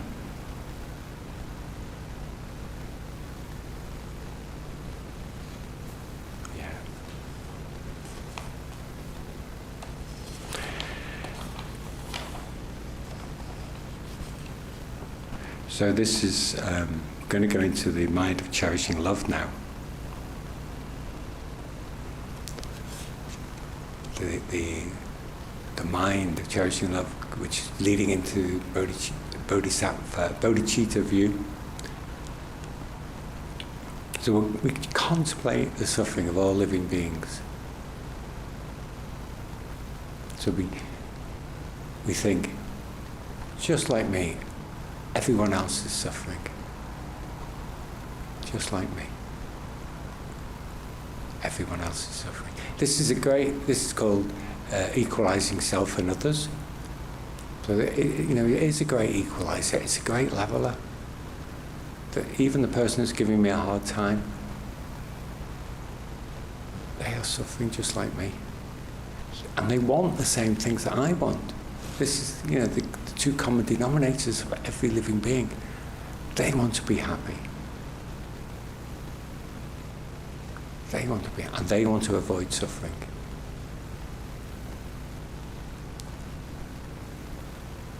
Just like me. And to our mind, we might think, well, they're going about it in the wrong way. Not being very kind or mistreating others. However, we can see if we have some wisdom, we can see that it's not them, but it's their delusions that they're following, which we've all got. When we see others hurting other people, we think to ourselves, we'd never do that. And we judge others. Well, we're quite capable of doing that, aren't we? So I'm sure we might have, got angry with someone in the past and wanted to hurt them. We've got to be very careful about judging others and see that what's arising in their mind is a strong delusion. So when others are harming someone else, it's a strong delusion. It's a distorted view, and it's causing them great pain. And so if we love them, both the person who's being hurt and the person who's doing the hurting, if we love them, we'd certainly want to stop the person doing the hurting for his or her benefit, for their benefit. Because we wouldn't want them to suffer anymore. We know they're suffering. It's like a mental patient. Gessler says if a mental patient goes around smacking all the walls, we don't, the doctor doesn't get angry with him because he knows he's suffering. It's the same way. If someone is acting badly, then it's a delusion. It's not them. It's their delusion. And so we need to love them and cherish them. Okay? So that's the mind of equalizing self and others. And then we move on to the mind that it wants to go further. It wants to take them out of their suffering. Can't bear their suffering any longer. So I was saying the other night at Thursday class here, because we did bodhicitta, and I was saying we all have someone we love. Yeah, we all have someone we love, and we do we? Yeah, one or two. Okay. Think of them. Think of those people. Our close, nearest and dearest. Our kids. Our parents. Our good friends. And if we know they're suffering, going through some pain, both either physically or mentally or both, then what do we want to do? We want to take it away, don't we? We want to alleviate it, we want to remove it. And just like Geshe-la says, like a mother for her dearest child, she'd rather take on that suffering herself, which is taking. Okay? This is what we're going to be doing. We're going to be taking on the suffering of others, a particular type of suffering. Get there in a minute. But this is what a bodhisattva wants to do.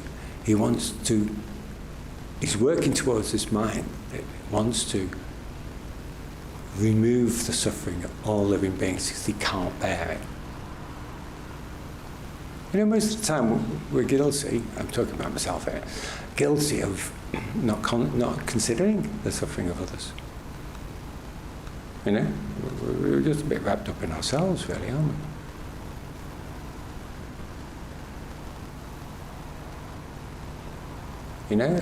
Okay, people say they can't watch the news because it's so depressing. Well, Geshe-la says, watch the news and develop compassion. There's plenty of opportunity to develop compassion out there, isn't there? What's going on in this world. But it's not just those that are dropping bombs on each other's heads. That's pretty awful. We've been doing pretty awful things for a long period of time. Be a bit more, we're guilty of being a bit abstract and just saying, well, just dismissing it maybe. It's not in our backyard. No, but come closer to home and look at the people we know who are suffering. And really develop this wish to alleviate their suffering, to take it off them. That's when it gets qualified. That's when it gets proper.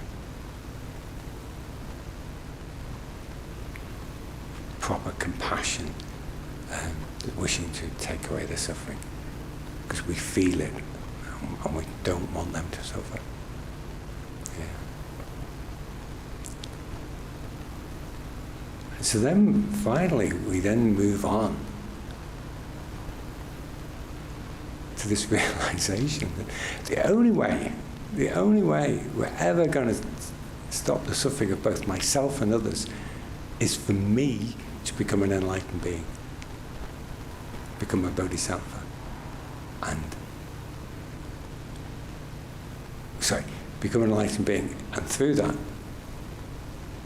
once you realize that, and develop a spontaneous wish that just spontaneously appears in your mind, I'm going to become an enlightened being for the sake of all of the beings, because I need to take them out of samsara, not just in this life, because we're very guilty of saying, I'll just wish to get better, and I'll remove this particular illness they've got at the moment. They've got cancer. Let's just pray that they stop suffering from cancer. What about the next life they go into? They're only going to suffer worse. And so are we if we're not careful. So if we can have this wonderful job, it's a wonderful job of removing the suffering of all living beings. A wonderful aspiration. Yeah? So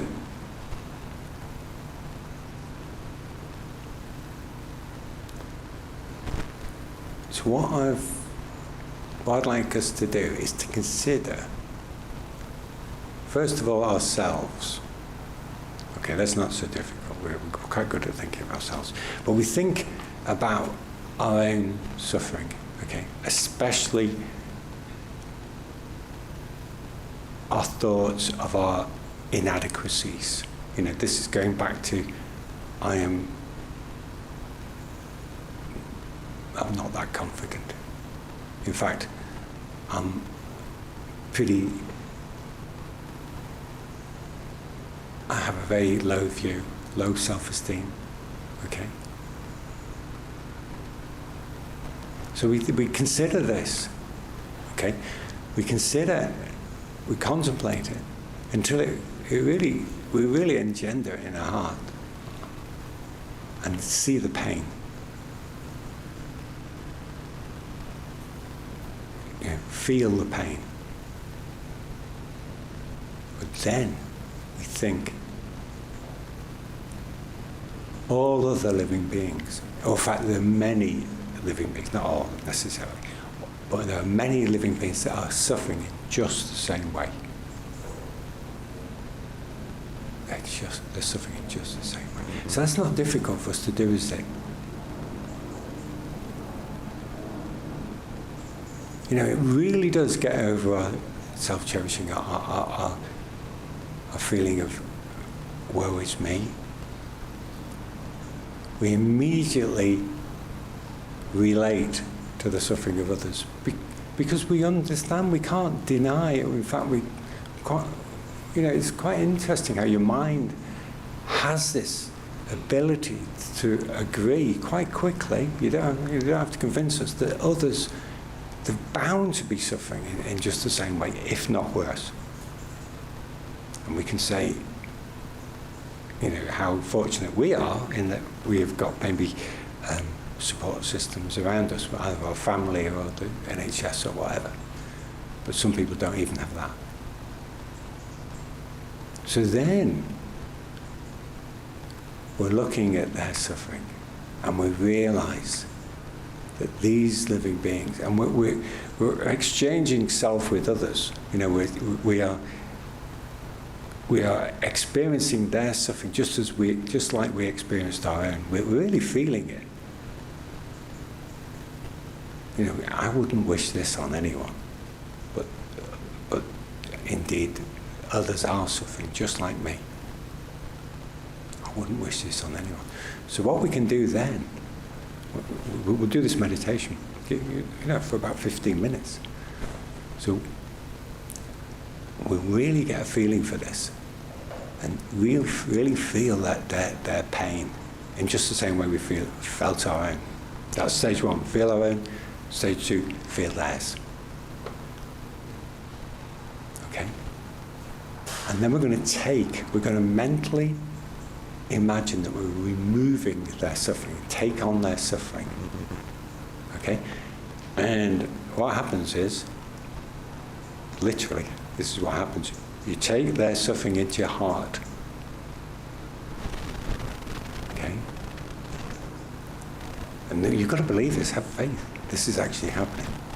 And what happens? It destroys our self-cherishing mind.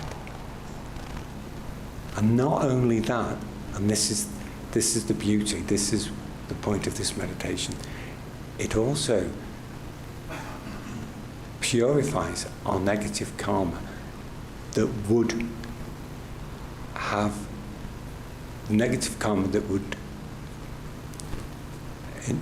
have us experience this low self-esteem in the future.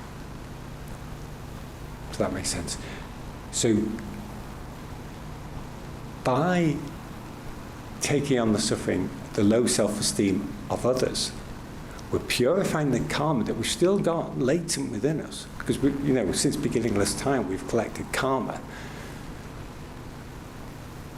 negative karma, especially low self-esteem, that is going to ripen, sooner or later, if not in this life, in future lives. It will ripen unless we purify it, unless we destroy it.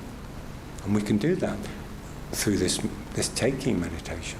Now, Geshe-la says, as regards negative karma, we can't see it, and therefore we dismiss it. We're guilty of not wanting to contemplate it really.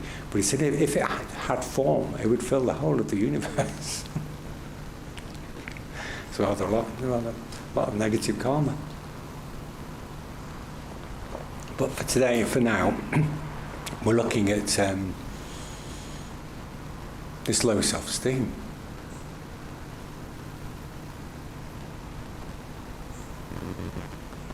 And how we don't want it. And wouldn't it be wonderful if I never had to feel it again or go there again?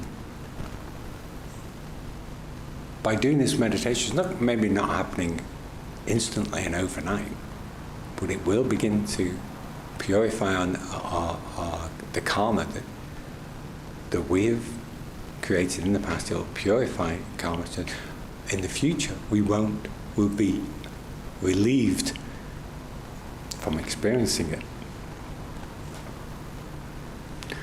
So this is a supreme method to ensure we never again have to experience low self-esteem. Supreme. Now, wouldn't you wish that on yourself and everyone? There's so many people suffering today from low self-esteem, from depression, anxiety, stress. But if we are to be effective, we need to reduce. We need to first of all take the medicine ourselves. Yeah, this is what we're going to do. Realize it works, and then we can help others. Which doesn't mean to say we go down the road and we find somebody who's suffering from depression and say, what you need to do is do this taking meditation. We don't, got to be a bit more skillful. You've got to say, you just got to be there for them, knowing how they feel. And we can pray for them as well. And we can literally do the taking meditation. It purifies. Geshe-la says that this meditation can cure incurable diseases, such as cancer. Yeah, I'm not quite sure which book, but he says that. I read it the other day.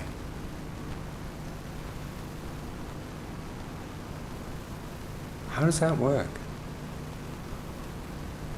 But it does work. There's a story of a monk in the scriptures, and so he had an incurable disease. Well, eventually, his doctor said to him, after a couple of years, they said, nothing else we can do for you. You're dying, and you're going to die fairly shortly. So he thought, okay. So he gave away all his possessions, as you would, mainly to the centre, to the monastery. And he went off to the graveyard. So, well, if I'm going to die, I may as well be in a graveyard. Don't have to carry me very far, do you? No, there's other more profound reasons for the fact he was in the graveyard. Sorry, I shouldn't have said that. So he's in this graveyard and he does this meditation on taking on the suffering of all living beings, those who've got suffering similar to his own.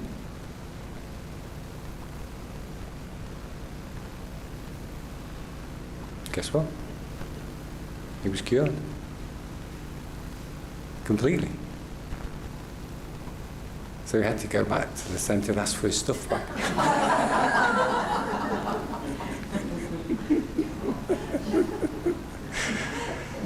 And a nice dilemma. So we don't have to quite be as extreme as that, but it's a very powerful meditation. We can do this meditation any time we like. I will say, you can do. You can mount. You can develop it to taking and giving.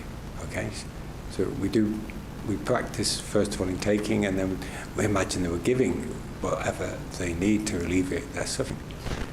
And then the third stage is mount taking and giving on the breath.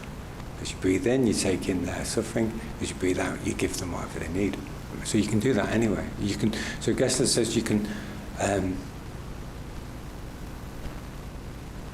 Just imagine how many times we breathe a day. So if we mounted taking and giving on the breath, on every breath, how meaningful would our life be, and how quickly would we become an enlightened being? I mean, it's not difficult, is it, really?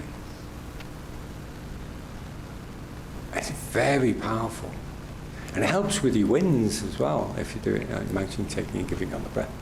But we're not going to do that. We're just going to take, because that's the first stage. We need to learn to walk before we run, okay? So, should we do it? Should we do this meditation on taking on the low self-esteem of others? Because we, first of all, develop compassion. First of all, we recognize our own low self-esteem, or our tendency to go there from time to time. And we've really got to recognize that and feel the pain. And then we exchange that.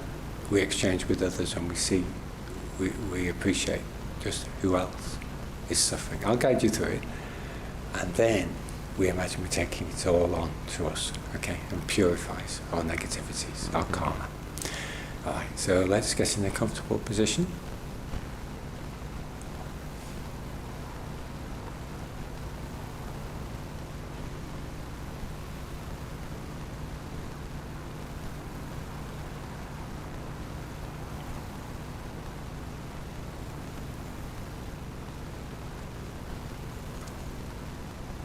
Okay, so first of all, we recall the time or the moments, the experience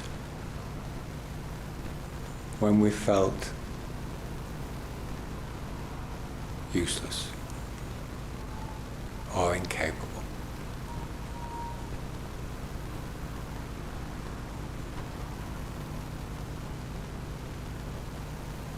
We felt we're not worthy. Others are better.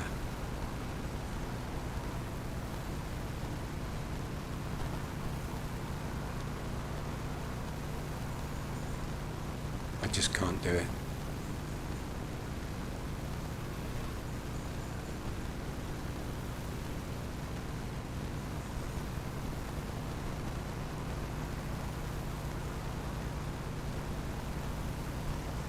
So really try and get the feeling of what this feels like. This low self-esteem.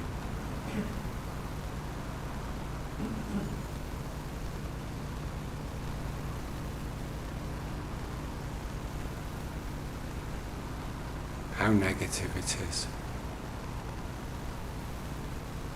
How all embracing, pervasive.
Feel the pain.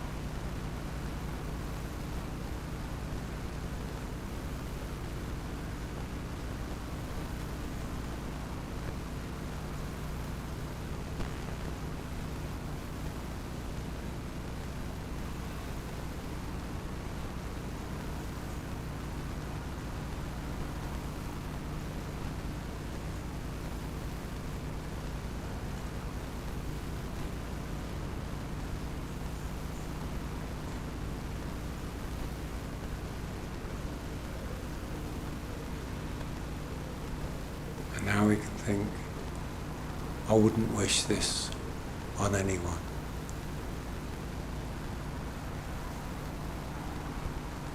This pain.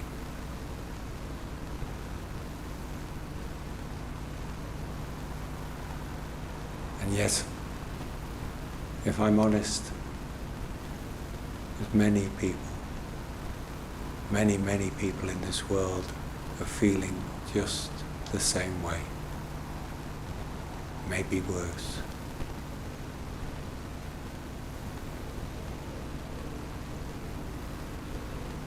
So project out from self and feel for other people experiencing the same pain.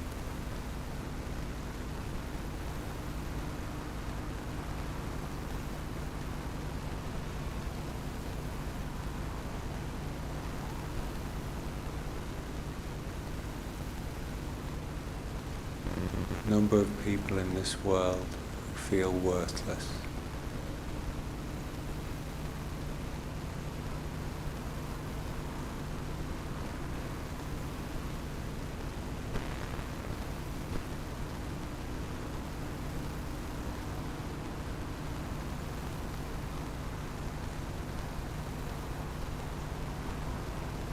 Who can't think positively.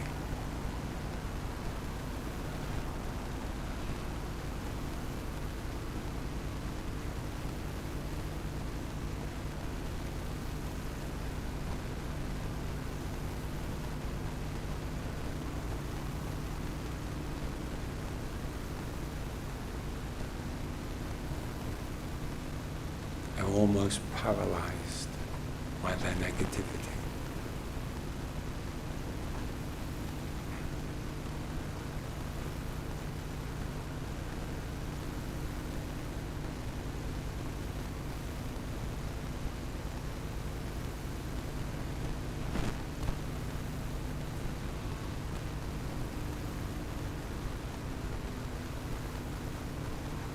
I myself will take on their pain.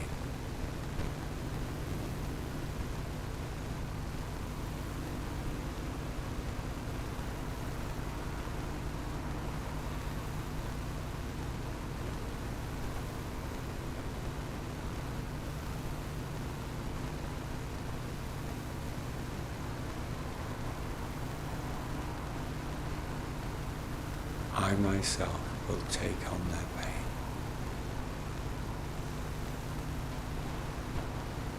So as we breathe in, we imagine we're breathing in their pain.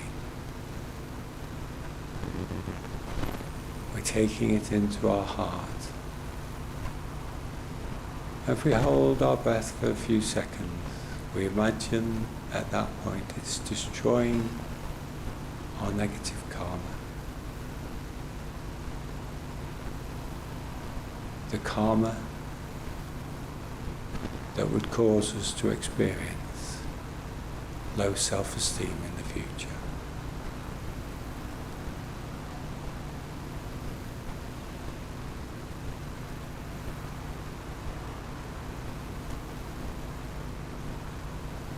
So keep breathing in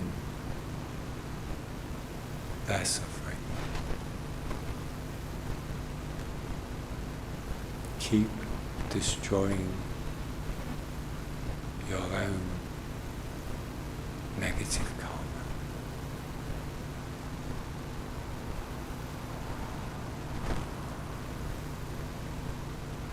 So do this for the next few minutes.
Really believe this is happening.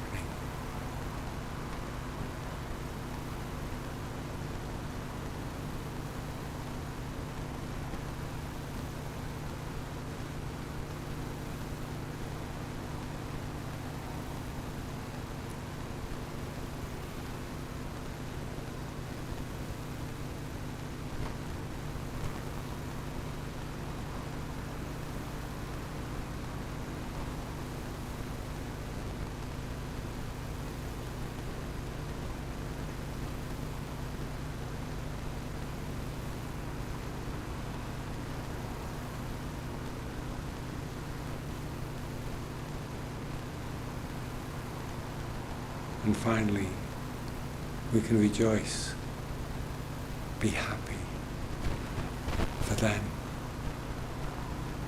as we have removed their low self-esteem and we have destroyed our negative karma.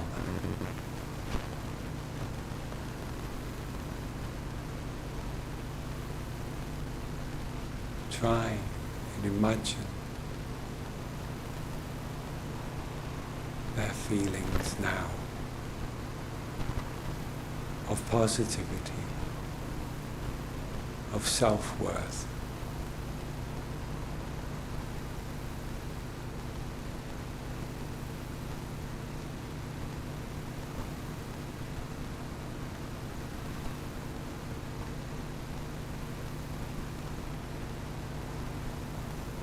Of self-respect.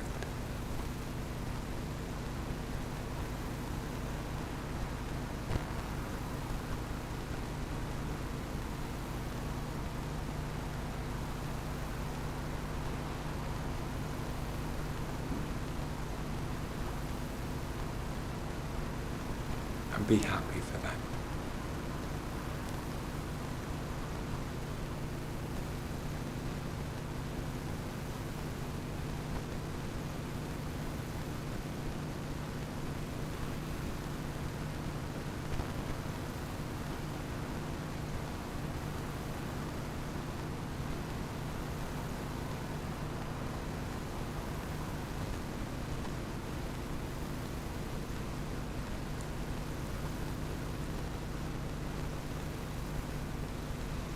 So with this wonderful feeling of rejoicing in our heart, we can dedicate all the virtuous energy that we have created here today, we can dedicate first of all to whoever we feel would most benefit, such as those we've just been thinking about, or anyone else in our close karmic circle. And secondly, we can dedicate universally for all living beings. May their suffering cease, and their happiness be everlasting.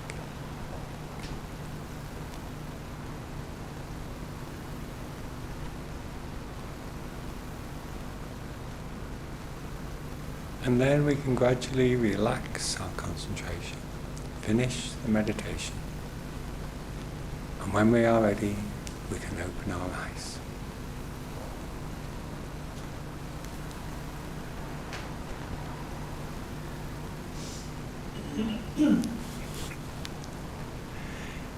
So well done, guys. Thanks for sitting it out. It's been a bit warm in here. Has anyone got any questions? Can I ask, when you say let go self, how does that translate to actions we can take to achieve that? How does that translate to? To actions we can take to achieve that. So, when you let go of self, how does that translate to being able to take from others? How can we release the sort of self-importance of how we feel? Towards ourselves. Yes. How can we do this? Well, that's a good question. Just give me another explanation. Or give me an example. How So in your say, life? For example, if we need to do something we've never done before, we sort of over-exaggerate the importance of how we come across instead of thinking of what value we can add. So how can we take the focus off us and think of other people? You know, I'm sure you guys can answer this question better than me, because that's a lovely question. So when we're looking at something we've been asked to do, and it's a bit of a challenge, and we just immediately we start to think, I can't do this, or I'm going to find this difficult, or how will others look on me? It's all these thoughts going through our head. And you're saying, you're basically answering your own question. You know, how do we let go of that and think only of the benefit it can bring to others? Well, that's the answer, isn't it? That's what we do. We stop thinking about self and we think about the benefit it can bring to others. Does that answer your question? Yeah, well done, thanks. So, yeah. There was, just made me think of something then, I've forgotten it. Oh yeah. So, going back to another situation back in Odhyana Centre, it's always to do with Dharma, isn't it? My meditation crises and things like this. So, it was about when we had to do in a study class, we'd have to every few weeks 2 people would have to try and remember, couldn't read the book what we've been studying, try and remember the section of the book they've been given to give a précis on, and it was my memory is the worst thing in the world at the best of times. Anyway. But I used to think, and I would always give I'd do a dreadful job. But then I used to think, okay, how do you overcome this? Well, if I do a bad job, then others will think, I can do better than that. And they'll be more encouraged to do it themselves next time they come with Padasudana. So yeah, we do a spin, don't we? We put a bit of a spin on it, become a spin doctor. Good question. Any other thoughts? No. You know when you spoke there's like a lot of negativity and things that aren't great, so or bad even. I mean, where does that come from? Does it come from some evilness? That it actually exists in this world in the first place. So where So I'm kind of asking, does all the negativity come from? The evil yeah, in the world? Buddhism kind of believes general that there are evil spirits or evil influences, or is it? Where does it come from? Okay. Okay, thank you. Yeah, does Buddhism believe in evil spirits and evil influences? The only evil that exists in this world are delusions, are delusions.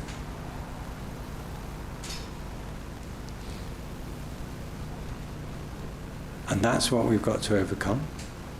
So, Gester, when he wrote his first books, he would use the word evil, but people don't seem to like that so much these days. We're a bit sensitive, so we start to use negativity. But, evil is that what disturbs the mind, that is the opposite to peace. It disturbs your peace of mind. And delusions do exactly that. So the evil in this world are the delusions of all living beings. But I'll give a bit of a rider to this answer I've just given, in the sense that I take great hope in and store in the teaching that we're given, that if we purify our mind, if we destroy our own negativities, then what appears to our mind is much purer. It's much more, much purer. So we know this from, when we're having a good day, so our mind's quite relaxed and peaceful, having a good day, and then nice people appear, don't they? It's almost like it's going to happen. And then when we're having a bad day, we're in a bit of a mood, a bit of a grouchy mood, negative mood, then all these irritating people appear. You notice that? So what's going on? It's the impurities in our mind, the evil, if you like, the negativities, the delusions that are arising in our mind. This is coming from previous karma, or our previous actions, since beginningless time, and this is what we need to purify. But that's where it's coming from. So if once we start to reduce our negativities, our delusions, then what appears to our mind is much more beautiful. So a pure, was it Genla Jampa says, a pure world can only come from a pure mind. So that's our job, isn't it? Pure world only exists appears to a pure mind. Does that answer your question? Partly. Yeah. Thanks, Yvonne. Yeah. Sometimes I'm the opposite. That I've been in a really good mood, everything's going fine, and then somebody says something negative that normally I'd be okay with. So Yeah. it feels like they're smacking me in the face or punching me in the gut, because I've been sort of, everything's wonderful and Yeah. ooh, sort of thing. That's my own experience anyway. Yeah. Yeah, thanks. No, that does, of course it happens that way, yeah. And somebody's, Yeah.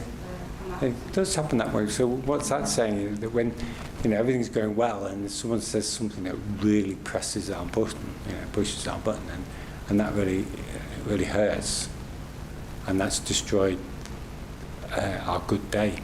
Well, what it's telling us really is that our good day is basically our overexcitement, which in itself is a delusion, isn't it? We'll go, oh, this is great, everything's going my way. Put some money on the donkeys, and we'll be fine. But it's an over exaggeration of what's actually happening, and you can go along with a good day, but don't attach ourselves to it. That it's coming, because we're developing a sense of pride that it's all coming from me, and then someone comes along. It shows how sensitive we are. Someone comes along then and smacks us in the face. And so we blame them for upsetting our day. But the truth is, it's all coming from our karma anyway. So what we need to have is this level, this stable approach to life. It doesn't get too excited and doesn't get too deflated.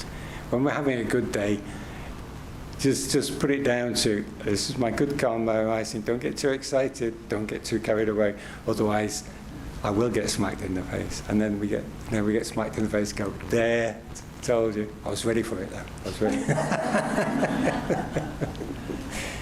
Okay, thank you. A question, sorry. It's not really a question, it's kind of linked to what you said, that I was speaking to someone earlier, and also maybe it helps to think about the other person, right? Like what we did in our meditation, Yeah. giving us a bad day. Good, yeah, Maybe yeah. they're having a really bad day, and if we're able to turn it around like Perfect. that, maybe it doesn't Oh, take yeah. place as hard. Thanks, Tommy, yeah. Did you get that, Sam? It's like, oh, Yeah. They're having a bad day. Perhaps they are. Perhaps they are having a bad day. And of course they are having a bad day.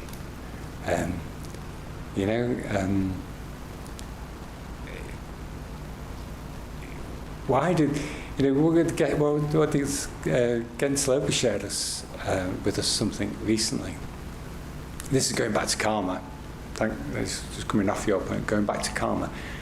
And he's at Manjushri getting all these wonderful teachings, and his mind's getting blessed. But he gives us this quote from Geshe-la, and he said, which basically says, all the things that go wrong in our life that are delivered by others, like smacked in the face or an insult or something. Geshe-la says it has virtually nothing to do with the person. What's that mean? It has virtually nothing to do with the person. It's entirely coming from our karma. In other words, that person is bound to appear, that karma is bound to come back at us because we've created the cause. It's bound to come back at us sooner or later. And that person is just the deliverer. It's like Deliveroo, deliver karma. Delivers your karma. It's like, oh, sugar.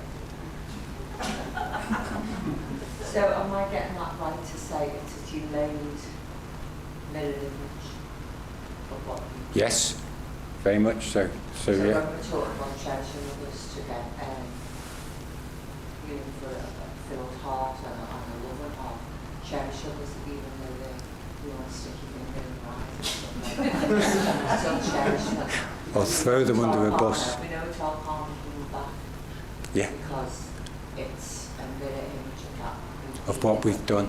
Yeah, take ownership. It will also Yeah. happen in the future because, like, if you're given negativity out of being nasty and being horrible, then you're getting the mirror image there, like there and then. You're creating the cause of it to come back to You've you. also got your past mirror image and Yeah. you've got your present mirror image as well. So Yeah. basically the message is be good because you've got all that past come, so you can't fault you up anymore because you'll ever be absolutely blown up. Fantastic. Have a go. Yeah, yeah. Do you want to sit up here? I think we'll leave it to that. Thank you, Sue.